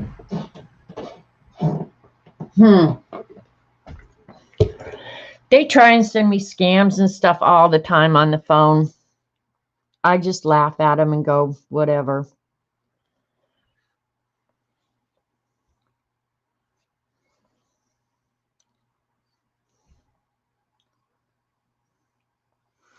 But there's people out there trying to scam you every minute. So just got to be mindful. I got a thing yesterday. It cracked me up. On my phone. They're always on the phone. I never get them on my computer or anything. But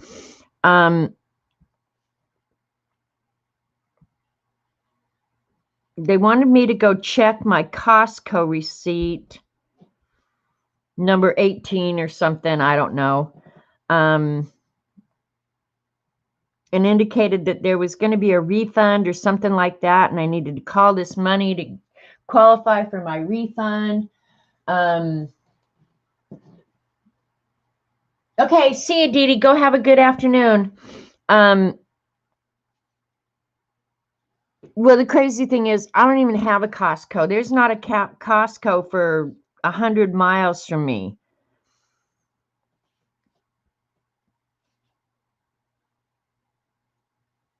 The ones that really tick me off are the ones where they're doing like multiple calls where they put my number on a call with other people's. You can't block those numbers. That really ticks me off because I get a lot of satisfaction out of blocking those people.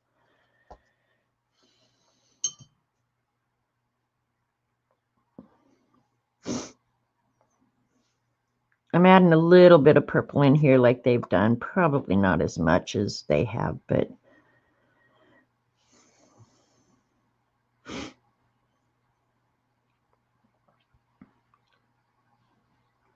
one thing I would just try and remind everybody, you know, they do try and scam the elderly, which I don't qualify. But just remember, there's no such thing as a free lunch. Like, these people who are making you think that they're going to do you some great big favor, they're not. They're just lying to you. Okay.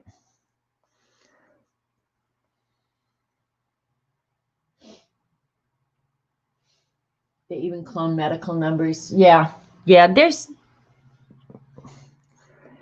When you want to feel a little bit better about it, go on and watch Scam the Scammer videos. Makes you feel a little bit better. When they finally get a taste of their own medicine, you know? But you guys, that's at like billions of dollars. I saw an article about it the other day about the amount of money that people let themselves get scammed out of. Just remember, there's nobody out there going to give you something for nothing. With numbers you can't block, you code them with fun names. Fun nick. Oh, Mary Berry, now you're giving me good ideas. Mine would all be nasty. And then if I ever lose my phone, they'll say, holy crap, she knew a lot of people with nasty names. I don't know. Here, in my world, I just think, you know what? It's so easy to make an honest living.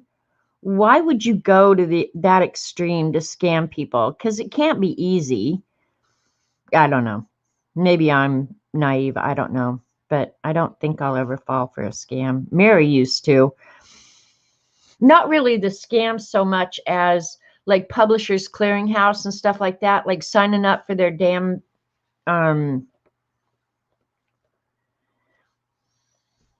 order one, get two free. It's like, come on, Mary. But I don't have a problem sending all that crap back. Okay, I got less than an hour. Let's see what color I've got.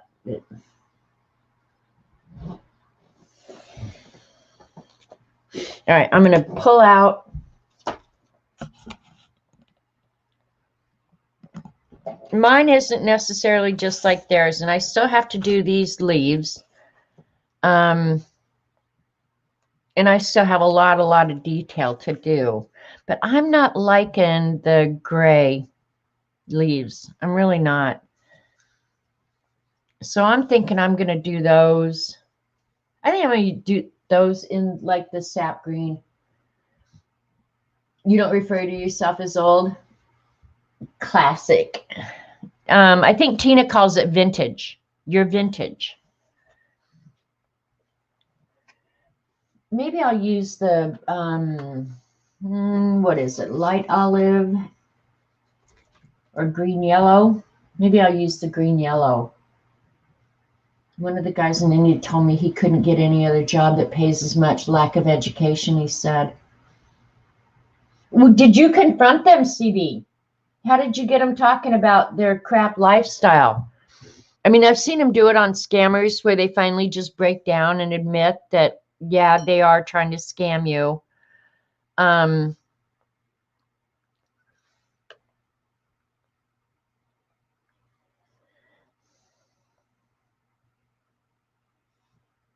And I don't doubt that, but still, how could you? I don't know. I just couldn't do it. I just couldn't do it.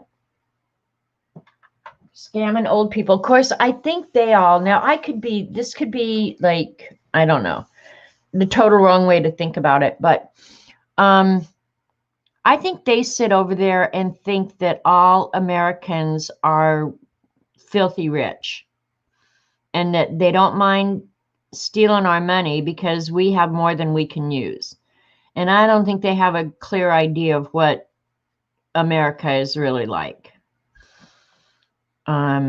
Because we're not filthy rich. I mean, there are filthy rich people. I don't happen to be one of them, and I would bet that most people would say they don't fit in that category. But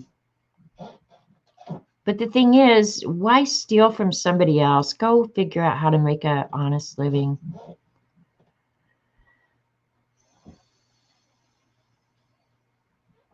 That is a really, really different color. It looks yellow on the screen, but it's definitely got a green tint to it, you guys. The camera's just picking up yellow. I'm going to do this as the base coat for all of it, and then I'm going to go over it with some olive. Make it a little bit different than the other ones. I'll read chat here in just a minute. But yeah, I can't understand.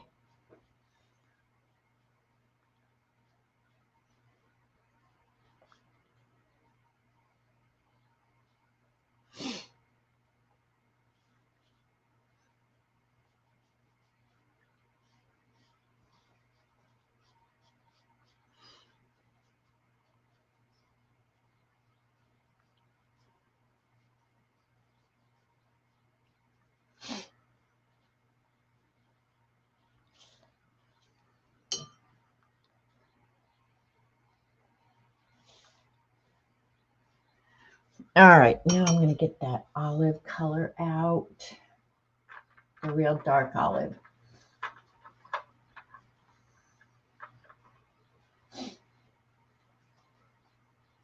Okay, good on you, CB, asking if his mom's proud of him. That's probably a good tactic.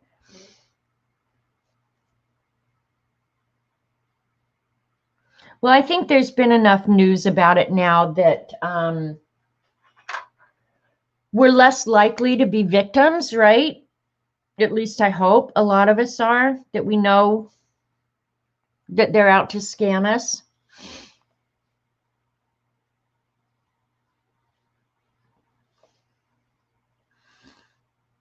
That's what they're attempting to do, and that we're smarter than that. At least that's what I hope.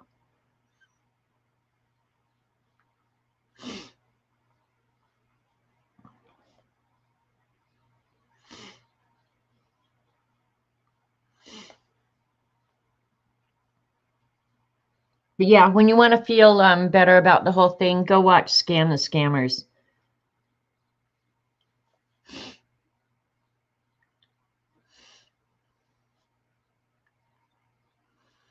Just get some variation of color in here. Don't really care.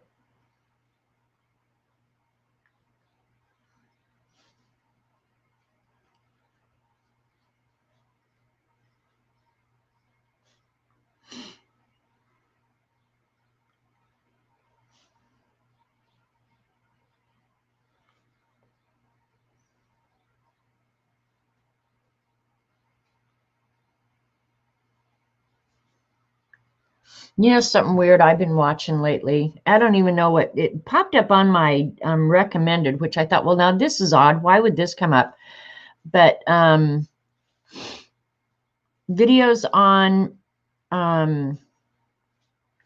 people who have left the Church of Scientology. And I hope none of you are Scientologists, but man, that sounds like some crazy crap going on over there.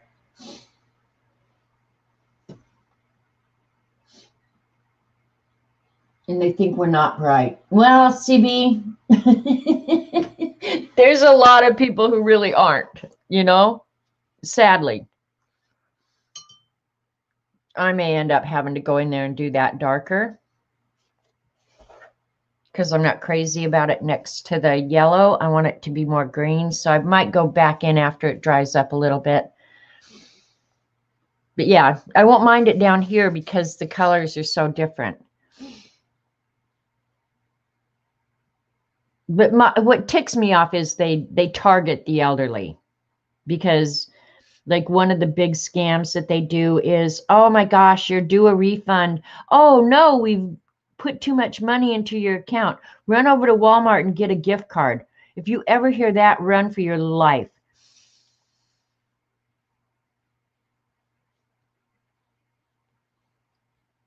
No company is going to take gift cards. That's the most asinine thing ever.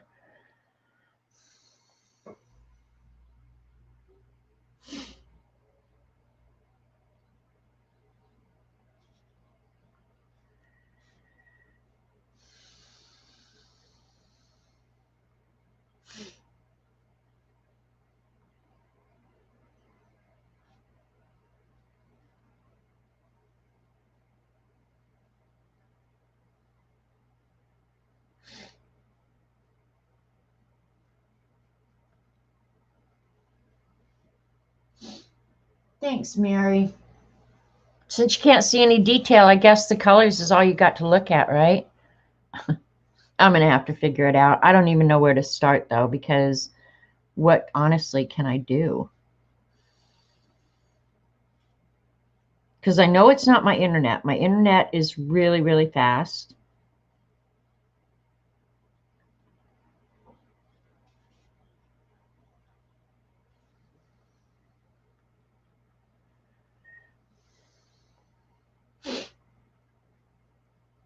All right, where's the dark green? I think it's this one.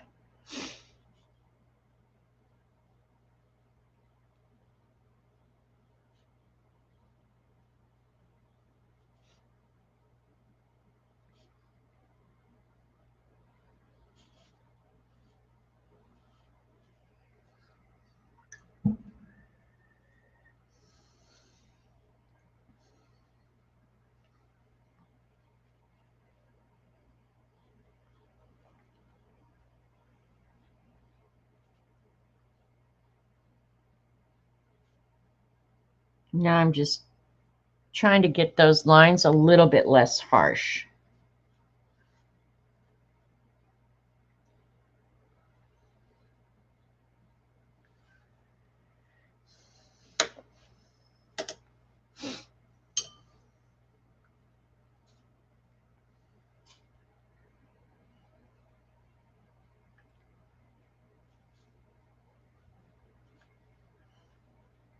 And some of this stuff I wouldn't do on other kinds of paper, so kind of know the paper that you're working on. Like this paper sucks up the pigment really quickly. Scientology is weird, but I understand how it works. There are people who are very nervous about their emotional history, trauma, and you'll say, I won $1 million, but I had to go to Walgreens. Oh my gosh. That's too funny. Yeah, I knew nothing about Scientology, but what was really weird to me is, why did that show up in my recommendations? You know what I mean?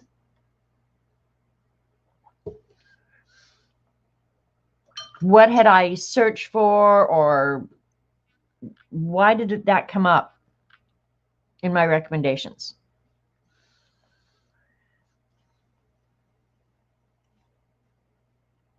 Because usually the things that they suggest to you are things that you're interested in. I mean, their algorithms in that respect are pretty sophisticated. They know what you looked at before, how many times, when. So their recommendations are usually pretty specific. So it was just weird that I got that one.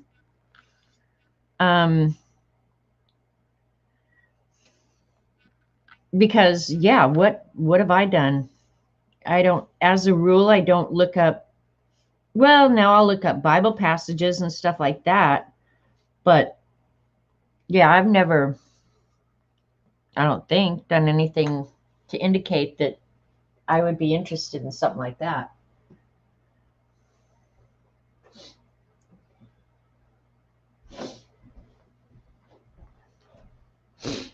Okay.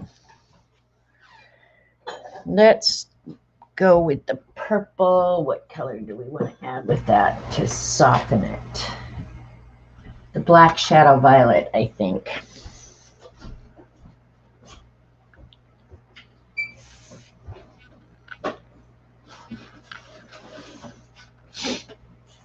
We'll try it on this one up here.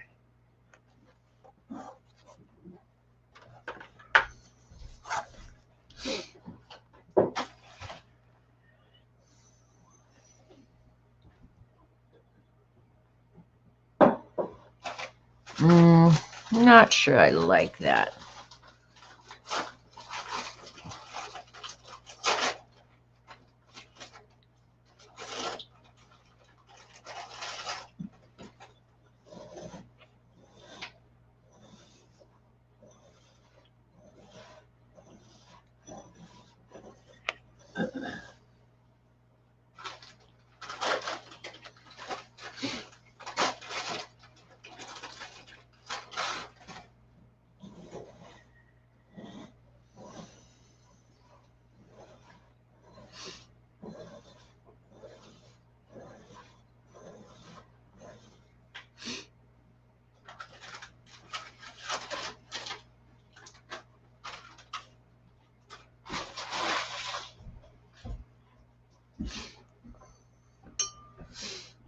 All right, we'll let that dry.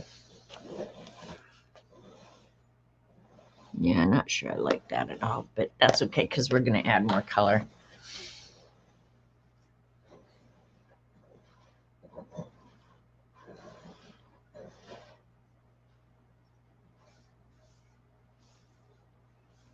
It's a little easier on the when it's a little bit wet for sure.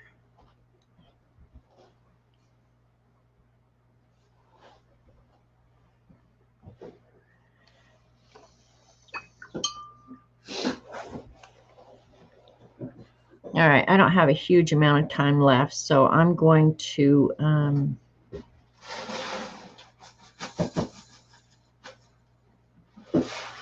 should I yet? Might be too soon. I'm gonna say I'm gonna go back in and add some highlights, but until I'm sure that it's what I want to do, I'm not sure I want to do that. Let's see what color we get when we add some yellow in here.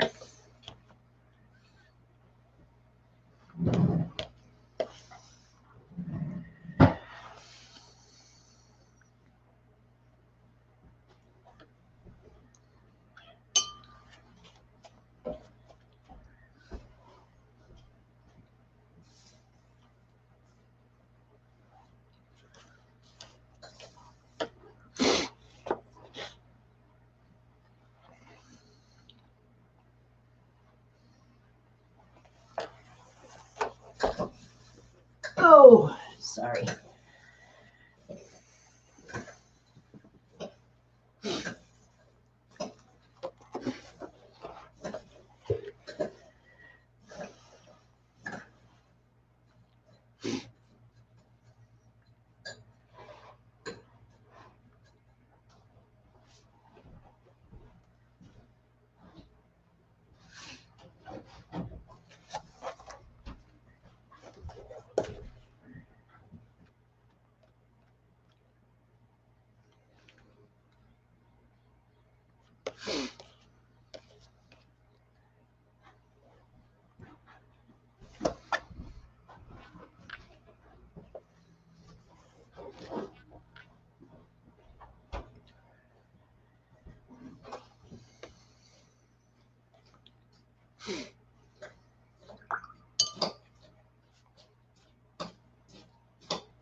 Just trying to add some color in there really softly.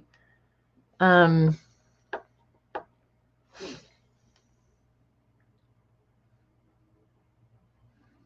that kind of pale pink, I don't think it's showing up pale pink for you guys, but I really like it. It looks really good. Okay.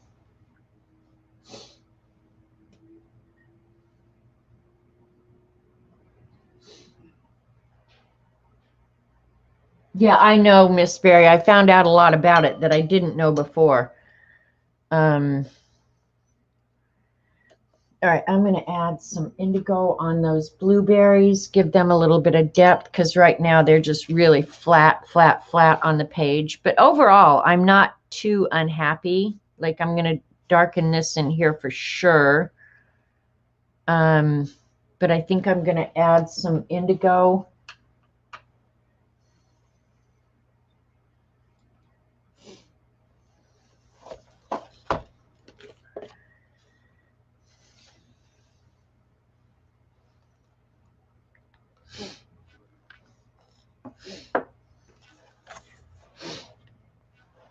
Start at the top and work our way down because we're not going to have that much time left.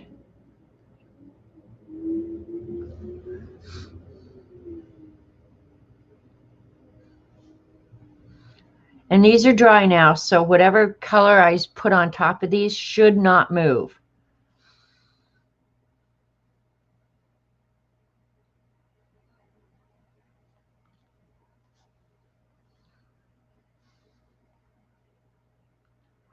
So I can kind of define them a little bit better.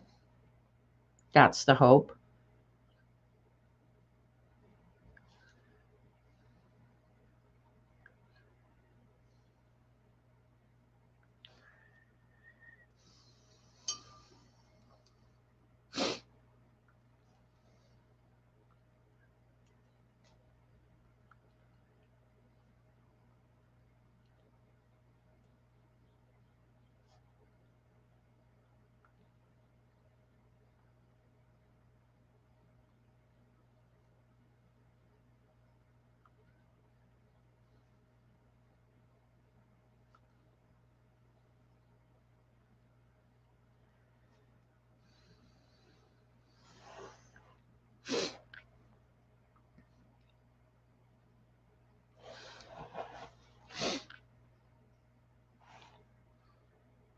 Hopefully you guys can see that.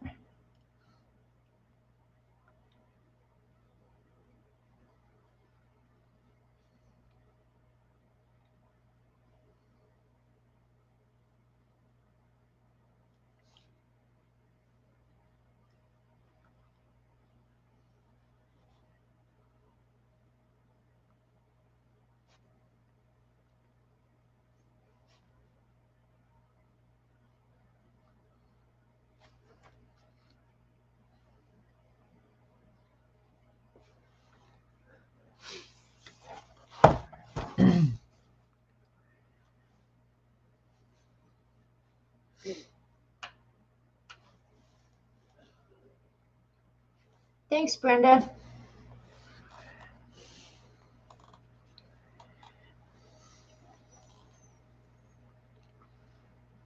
I'll probably be working on this for a while.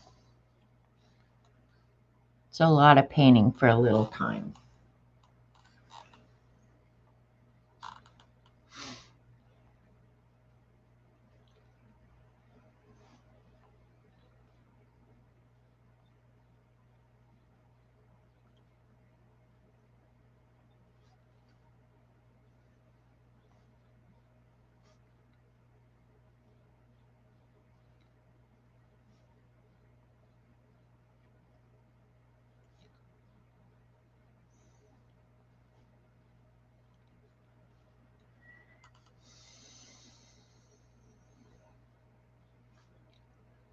And then I sit here while I'm doing this, think, I enjoy watercolor, but then I think, you know what? This would be so much easier in colored pencil. Just treat it like a color book. There's something real appealing about watercolor, though. And I'm the first person who said, I don't think I'd ever enjoy watercoloring. Turns out I really, really enjoy watercoloring.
Cleaning up the edges is a little bit harder for sure with watercolor. But the color mixing is so much nicer.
Is that a pencil now?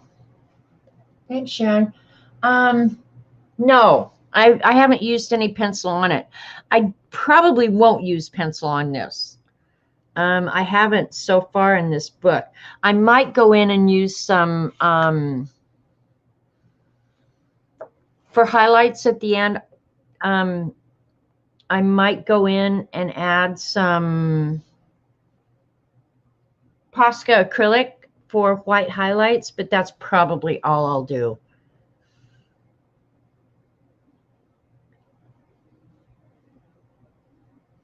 But I'm not a purist, so if I wanted to go in here and do some shading or something like that with colored pencils, I would do that in a heartbeat. Wouldn't feel bad a bit.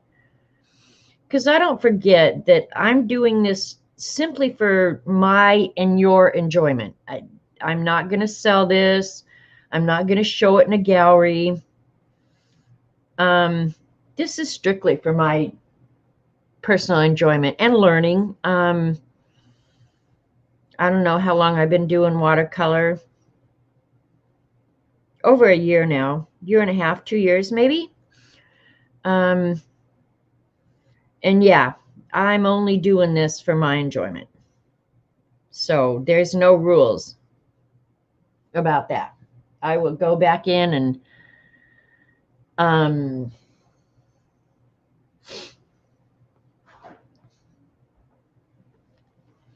add Posca, pencil, anything I want. Not going to follow any rules. Now, if I was going to sell it or show it or something, I might be a little bit harsher with the rules, but yeah, no, there's no rules here.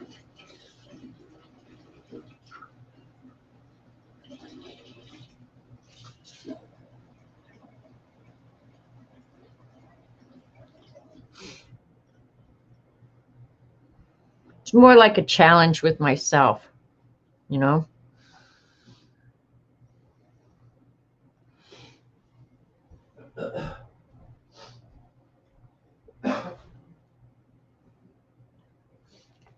I have a question. Dee Dee was talking about art books, magazine, and so I'm looking for some online and in our local digital library. I'm wondering if anyone can help me find my search. Okay, the first place I would start, Kathy, is if you're new to art. Are you new to art, or have you been doing it? And do you have a particular art style that you enjoy? Because that's where I would start, is what are you interested in learning about? I buy books to, well, because I'm undisciplined more than anything. But like, do you want to learn more about art journaling, drawing, painting? What is it you're interested in? Because like Dee Dee is an amazing collage artist. She can paint, she can color. Dee Dee is just an all-around good artist. Dee Dee and I started out, I think, a lot in the same vein, in that we both did calligraphy. And that's probably where I started with ink and pen. And then it just grew from there. I've always liked drawing. So if you ask me my favorite thing to do, if I could only do one thing, it would be draw. I like drawing. But it depends, you know. Now, if you got into this whole community because of color books, you know, you maybe haven't been exposed to a lot of things that the rest of us have.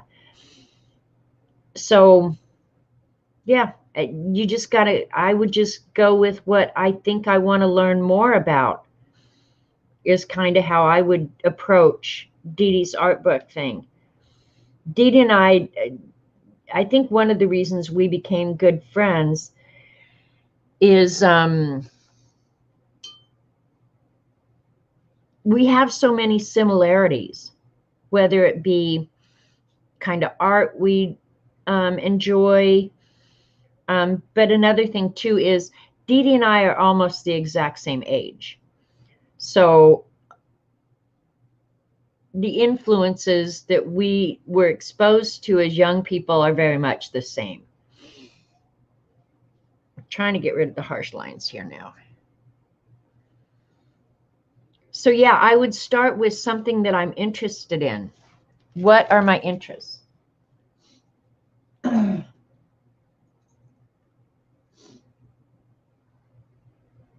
Thank you, Kathy. Your favorite is drawing. You're interested in calligraphy. Okay, you like drawing and coloring. Then I would probably start, if I could only read, well, she's probably going to show it, but if I was just starting out drawing, the first book I would read would be Drawing on the Right Side of the Brain. Mostly because it's not an art instruction book necessarily, but it stops and makes you think about drawing. And the author of the book is Betty Edwards. And she was an art teacher. And when you read the book, you're shocked at her students, how improved they became after a short time with her. And it's not because I think her drawing instruction is so good. It's more that she makes you think about the way you draw. And one thing I will never, ever forget about Betty Edwards, in one of her books, she wrote that everybody can learn to draw. And the reason she believes that is because we all learn to write our name. And when I think about that, it's just like, oh my gosh, that's so true. You know, like, you had no clue how to draw an A, but your elementary school teacher somehow got it into your thick skull how to make the shape of that A. Well, that's nothing more than drawing. You're drawing a shape that is recognizable to other people, right? And so when she makes you stop and think about that, you quit feeding your brain that, oh, I can't draw, I can't do this, I can't do that. No, it's art is nothing more than untraining your brain. Okay? We all have a preconceived idea of what a face looks like. 2 eyes, a nose, and a mouth. And undoubtedly, we will draw a mouth with a big old fat smile on it. If you start drawing faces, it doesn't take long for you to realize that your eyes are halfway down on your head. They're not way up high. And so when you get some real basic drawing ideas down, proportions, and start tricking your brain out of its preconceived idea of what a chair looks like or what a face looks like or anything like that, your drawing improves immensely. Drawing negative spaces, which is drawing the space around something rather than the thing itself, will trick your brain into not necessarily seeing the chair, but seeing the space around the chair. And so when you start thinking about it differently, you start behaving differently. Dee Dee probably won't show it, but one of the books, if you want to get better at drawing, Lee Hammond writes books on drawing. And she shows you how to grid draw. And that's a great way to get started. In fact, maybe I'll pull those books out and show them next week. Well, you don't draw an entire tiger, for example. You break that picture up into grids and just draw what you see in the grid. And when you're done, you'll be shocked that you've drawn a tiger. So, but Kathy, the books I would look for are something that you might want to learn more about. Doesn't mean you have to do it. Just means that you want to know more about it. But Lee Hammond, I'll go get one of her books real quick. For a beginner drawer, I'm sure that's a word, and if it's not, I just made it up, so it is now.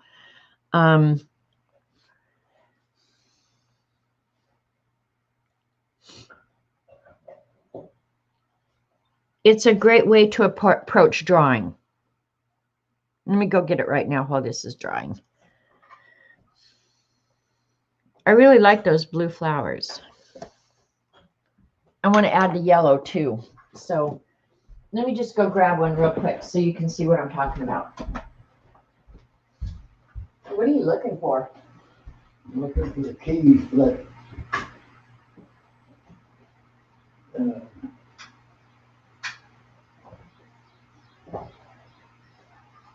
four-wheeler.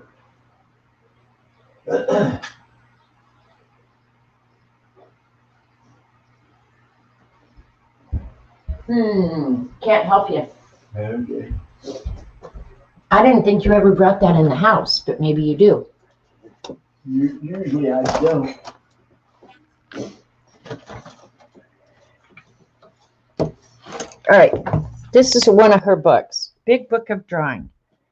And I don't know if you're even interested in drawing, honestly. But this is what I'm, let me see what I've got bookmarked in here. Oh, look at koala. Okay, here's a grid drawing of a hand in a certain position. Okay, rather than drawing that entire hand, which you're going to say, oh, I can't draw a hand. But the thing is, if you draw just what you see in that square, you'll be shocked that you could draw that hand and get the muscular part of it correct. You'd be shocked. And then she also teaches you shading, which drawing that two-dimensional hand is pretty simple. And if you do it a lot, you'll get really good at it. But then you've got to learn how to do the shading so that that two-dimensional hand on the paper starts looking three-dimensional like this, where the shadows are, where the highlights are. And that's all any of us are doing, even when we're coloring in a coloring book. If you want to give it dimension, you're learning where the shade goes, how to apply that. So drawing, I think Lee Hammond is one of the best for drawing with a grid. And cutting yourself some slack, you know.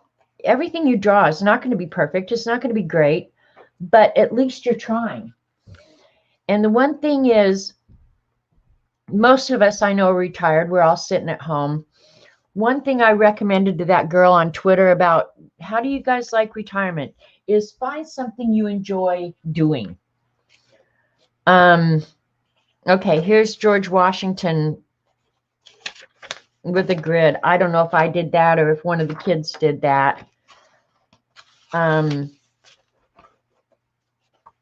yeah, like there's a lot of really, really good art books out there. It just depends what level you are and what you want to learn.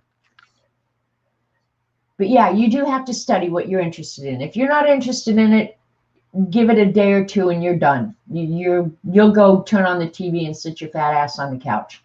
Well, that's what I would do. Go sit my fat ass on the couch. Southern for a person who draws. A drawer, yeah, that's Southern for a person who draws. Exactly, CB. CB is a really good artist.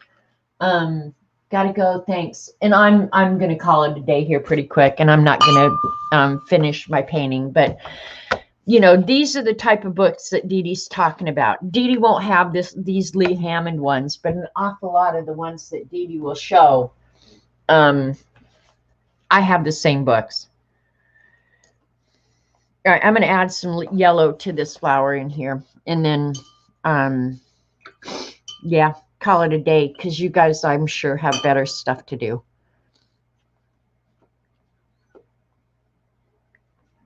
Oh, it really ticks me off when I contaminate my paints. Really ticks me off.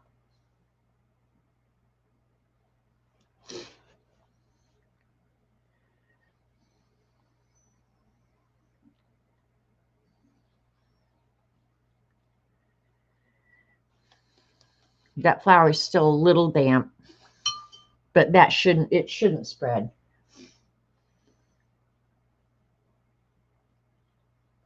Oh, that's right. Show the Cuddy thing.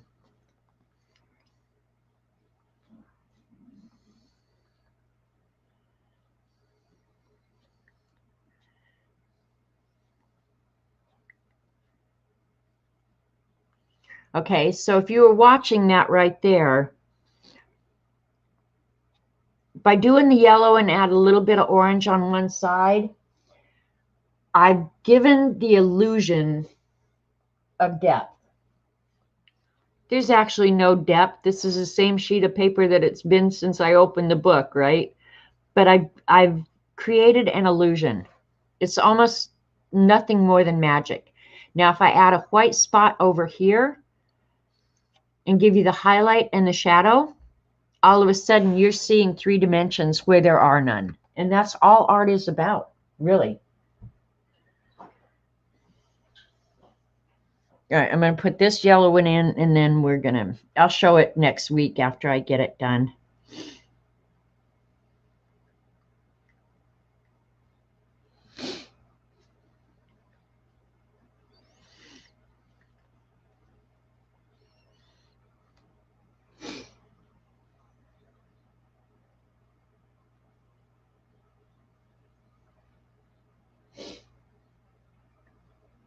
Yeah, actually, Barbara's right.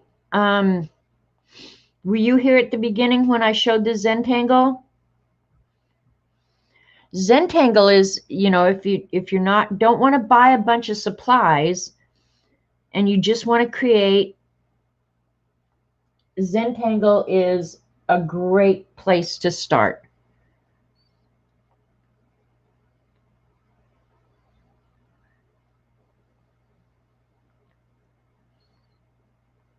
And for me, it's uber relaxing.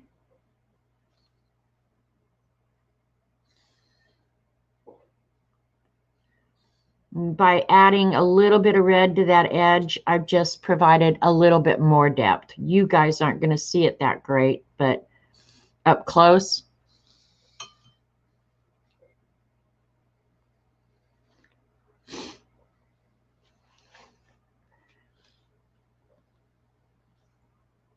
I'm excited for that cutter. I'm ready to try it.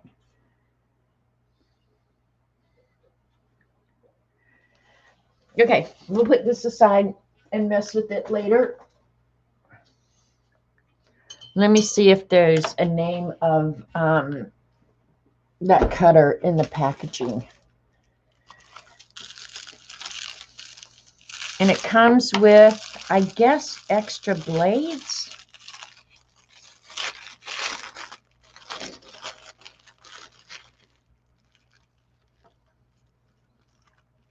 This one says 15, 45, and 30. Oh, that's junk. Did I throw that away?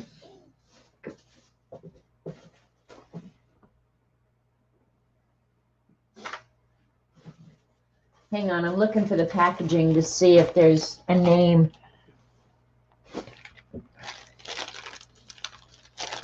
All right. No paperwork inside. I don't remember the name of it. All right, hang on. Let me go look. I try to draw some daily. Okay, Kathy, see, you'll figure it out. So where I would go to my library, honestly. Libraries almost always have drawing books. My library, the drawing books are getting pretty scarce, but they always have them. Okay, this is, I'm looking it up. It's a gyro cut craft cutting tool with 3 cutter heads, pen blades, stainless steel, craft knives, paper cutting. Okay, it's 360-degree rotating blade. And if you want to look this up, look up KOSIYI. KOSIYI. Kosii. All right, and I have no clue what I'm going to do here, so let's look. I think I have something in this book that I could fussy cut. Maybe.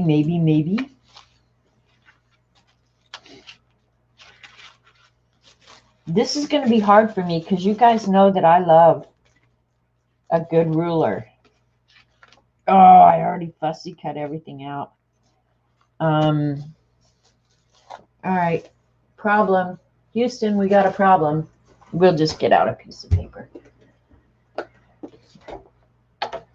Does anybody in chat have one of these to give me some tips before I go looking like a total goofball? Let's see.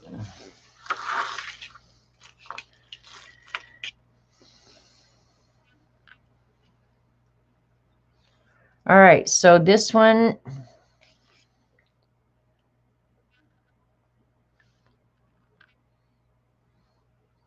I have to be able to. I'm looking for a lighter weight piece of paper. Can you believe in my house I have no lightweight paper. Here, we'll use a Post-it note.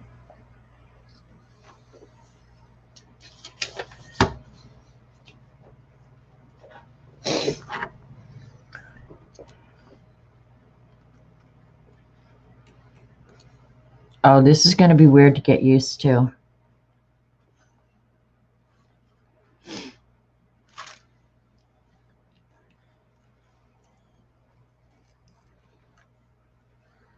Oh, this will be better for me fussy cutting though, because I'm a really bad fussy cutter. But you have to press pretty hard.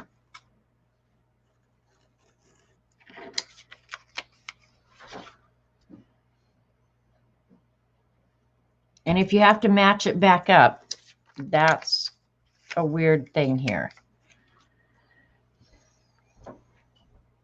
And I'm not sure what the best technique for holding it's going to be.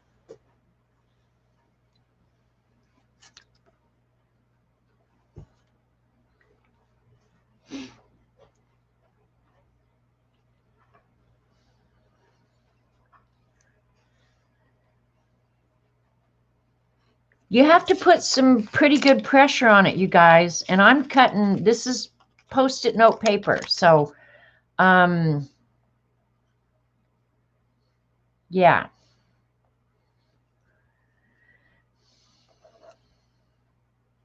And I'm not sure how sharp that is, so I don't really want to touch it as I touch it. Put the lid on it first. That would be the smartest thing to do, right? Okay. So that comes out, and there's a little thing on the top of it. There's no instructions, so it's just like, girl, you are on your own. And then these little replacement blades, just, it looks like this should pull out.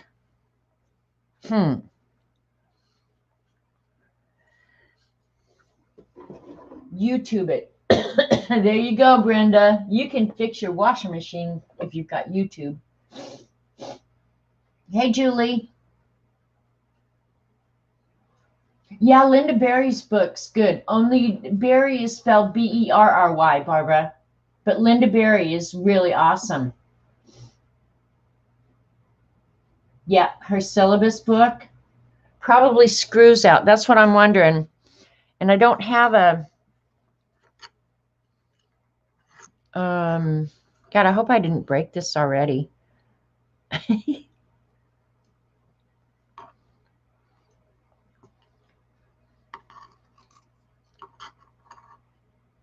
Well, I have to say, it's the 360 degrees part is really good, but you don't lose that part or you're screwed. You're totally screwed. Robert Vaughn. What? Get over here. You're supposed to help me when I need help. What do you need? I can't get this thing out. Okay, just 1 second.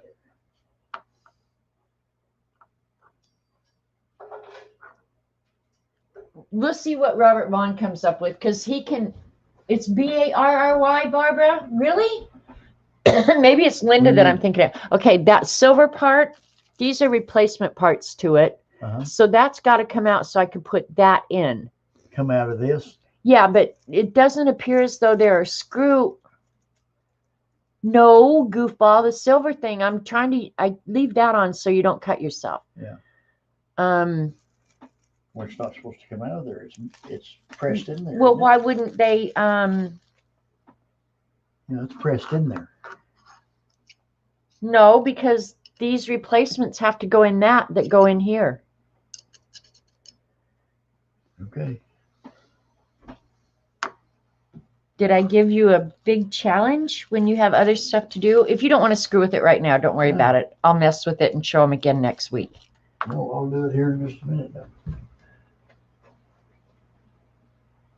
Okay, you use similar tool for work and had to replace blades often. Did they just pull out? Thanks for correcting me, Barbara. Yeah, because that seems really weird. But it's got to,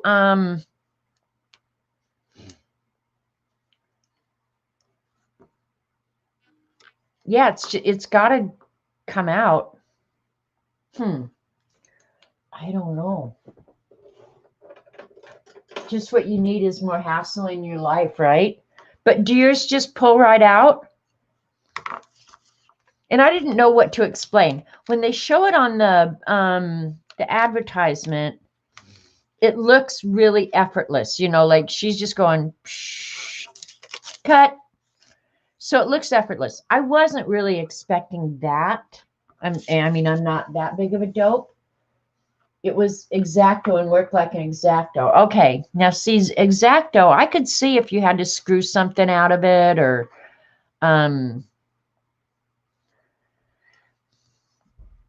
ergonomically, I don't know. I'm going to have to play with it and see if, but I would say if they made this round, of course,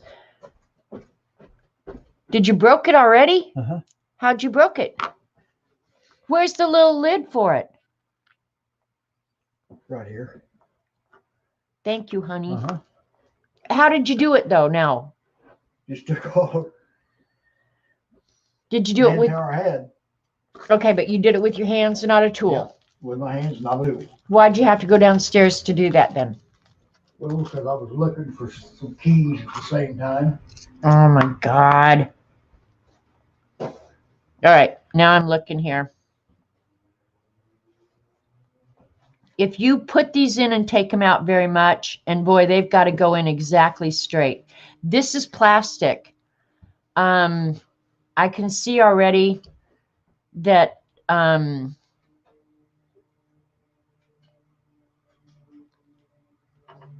you got to be able to get a grip. Okay, now this one, I can screw it back and forth and get it out.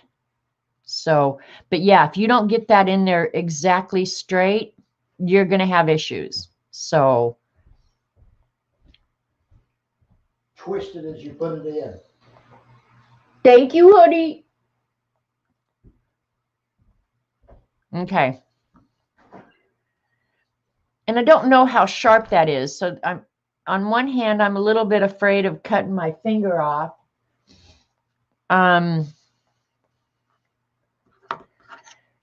Yeah.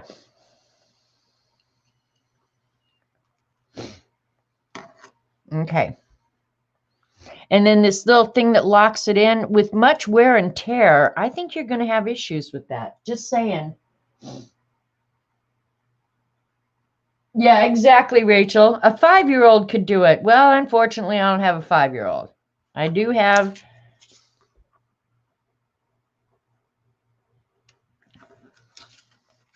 All right, you're going to have to put some ass on this. I will be writing a review for Amazon. Yeah, look, that didn't cut. Like, you really have to put some ass on this. I'm not kidding you. All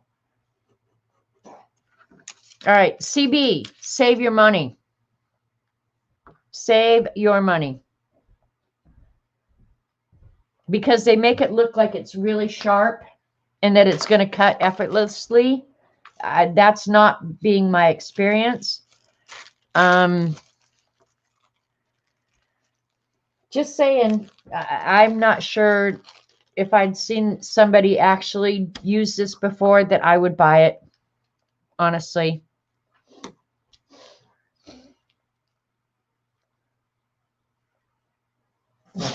I thought it looked like a cool gadget, but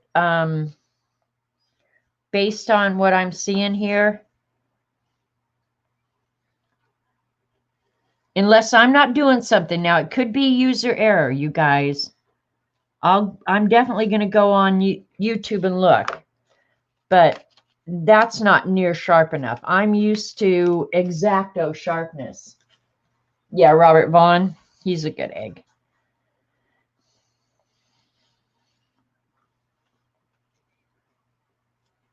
To get it to cut, I'm having to press really, really hard.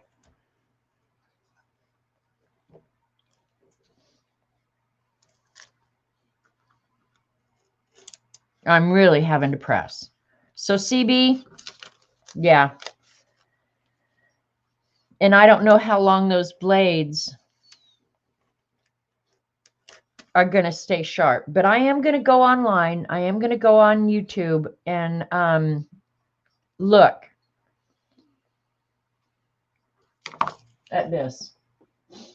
You tried to use yours. Okay, so you bought one too, Brenda. You bought a stencil cutter once that rotated in its holder and you never figured it out? Okay. Yeah, I don't know. I would say based on my initial feeling and use, unless I get a whole lot better at it, as hard as you have to press, you're not going to have success doing fussy cutting. It won't last very long, Rachel. This will be much like a pen test, where if if it gives me hassle, it will be in the garbage like immediately. It's a 360-degree rotating blade gyro cut craft cutting tool, Dorothy. Stainless steel craft knives, and I can't pronounce it, but it's Kosiyi. Kosiyi. And it came in packaging like it came from Japan or somewhere. It probably came from China, if the truth were known. Then I'm going to be really pissed off at myself. It never says where. Oops, I just gave you my address. That's all right. Send money. All right. This actually came from New York, but I'll bet you $100 it's China. So if it's China, not surprised. It's complete junk. I should know better. I really should. It just looked too cool for school. If I see a missile heading our way, you'll know what it is. No lie. Placed in the round file. Yeah, CB, save your money. Okay, Mary Berry's saying I was not able to get mine to work. All right. Well, we found out. All right, you guys. I'll yeah, see this thing, I'm going to lose this. If that's how easy this whole thing pops out, yep, that will be gone in no time. And I won't spend much time looking for it. So there you go. All right, you guys. Sorry for the fuzzy wuzzy, for God's sakes, picture today. I need to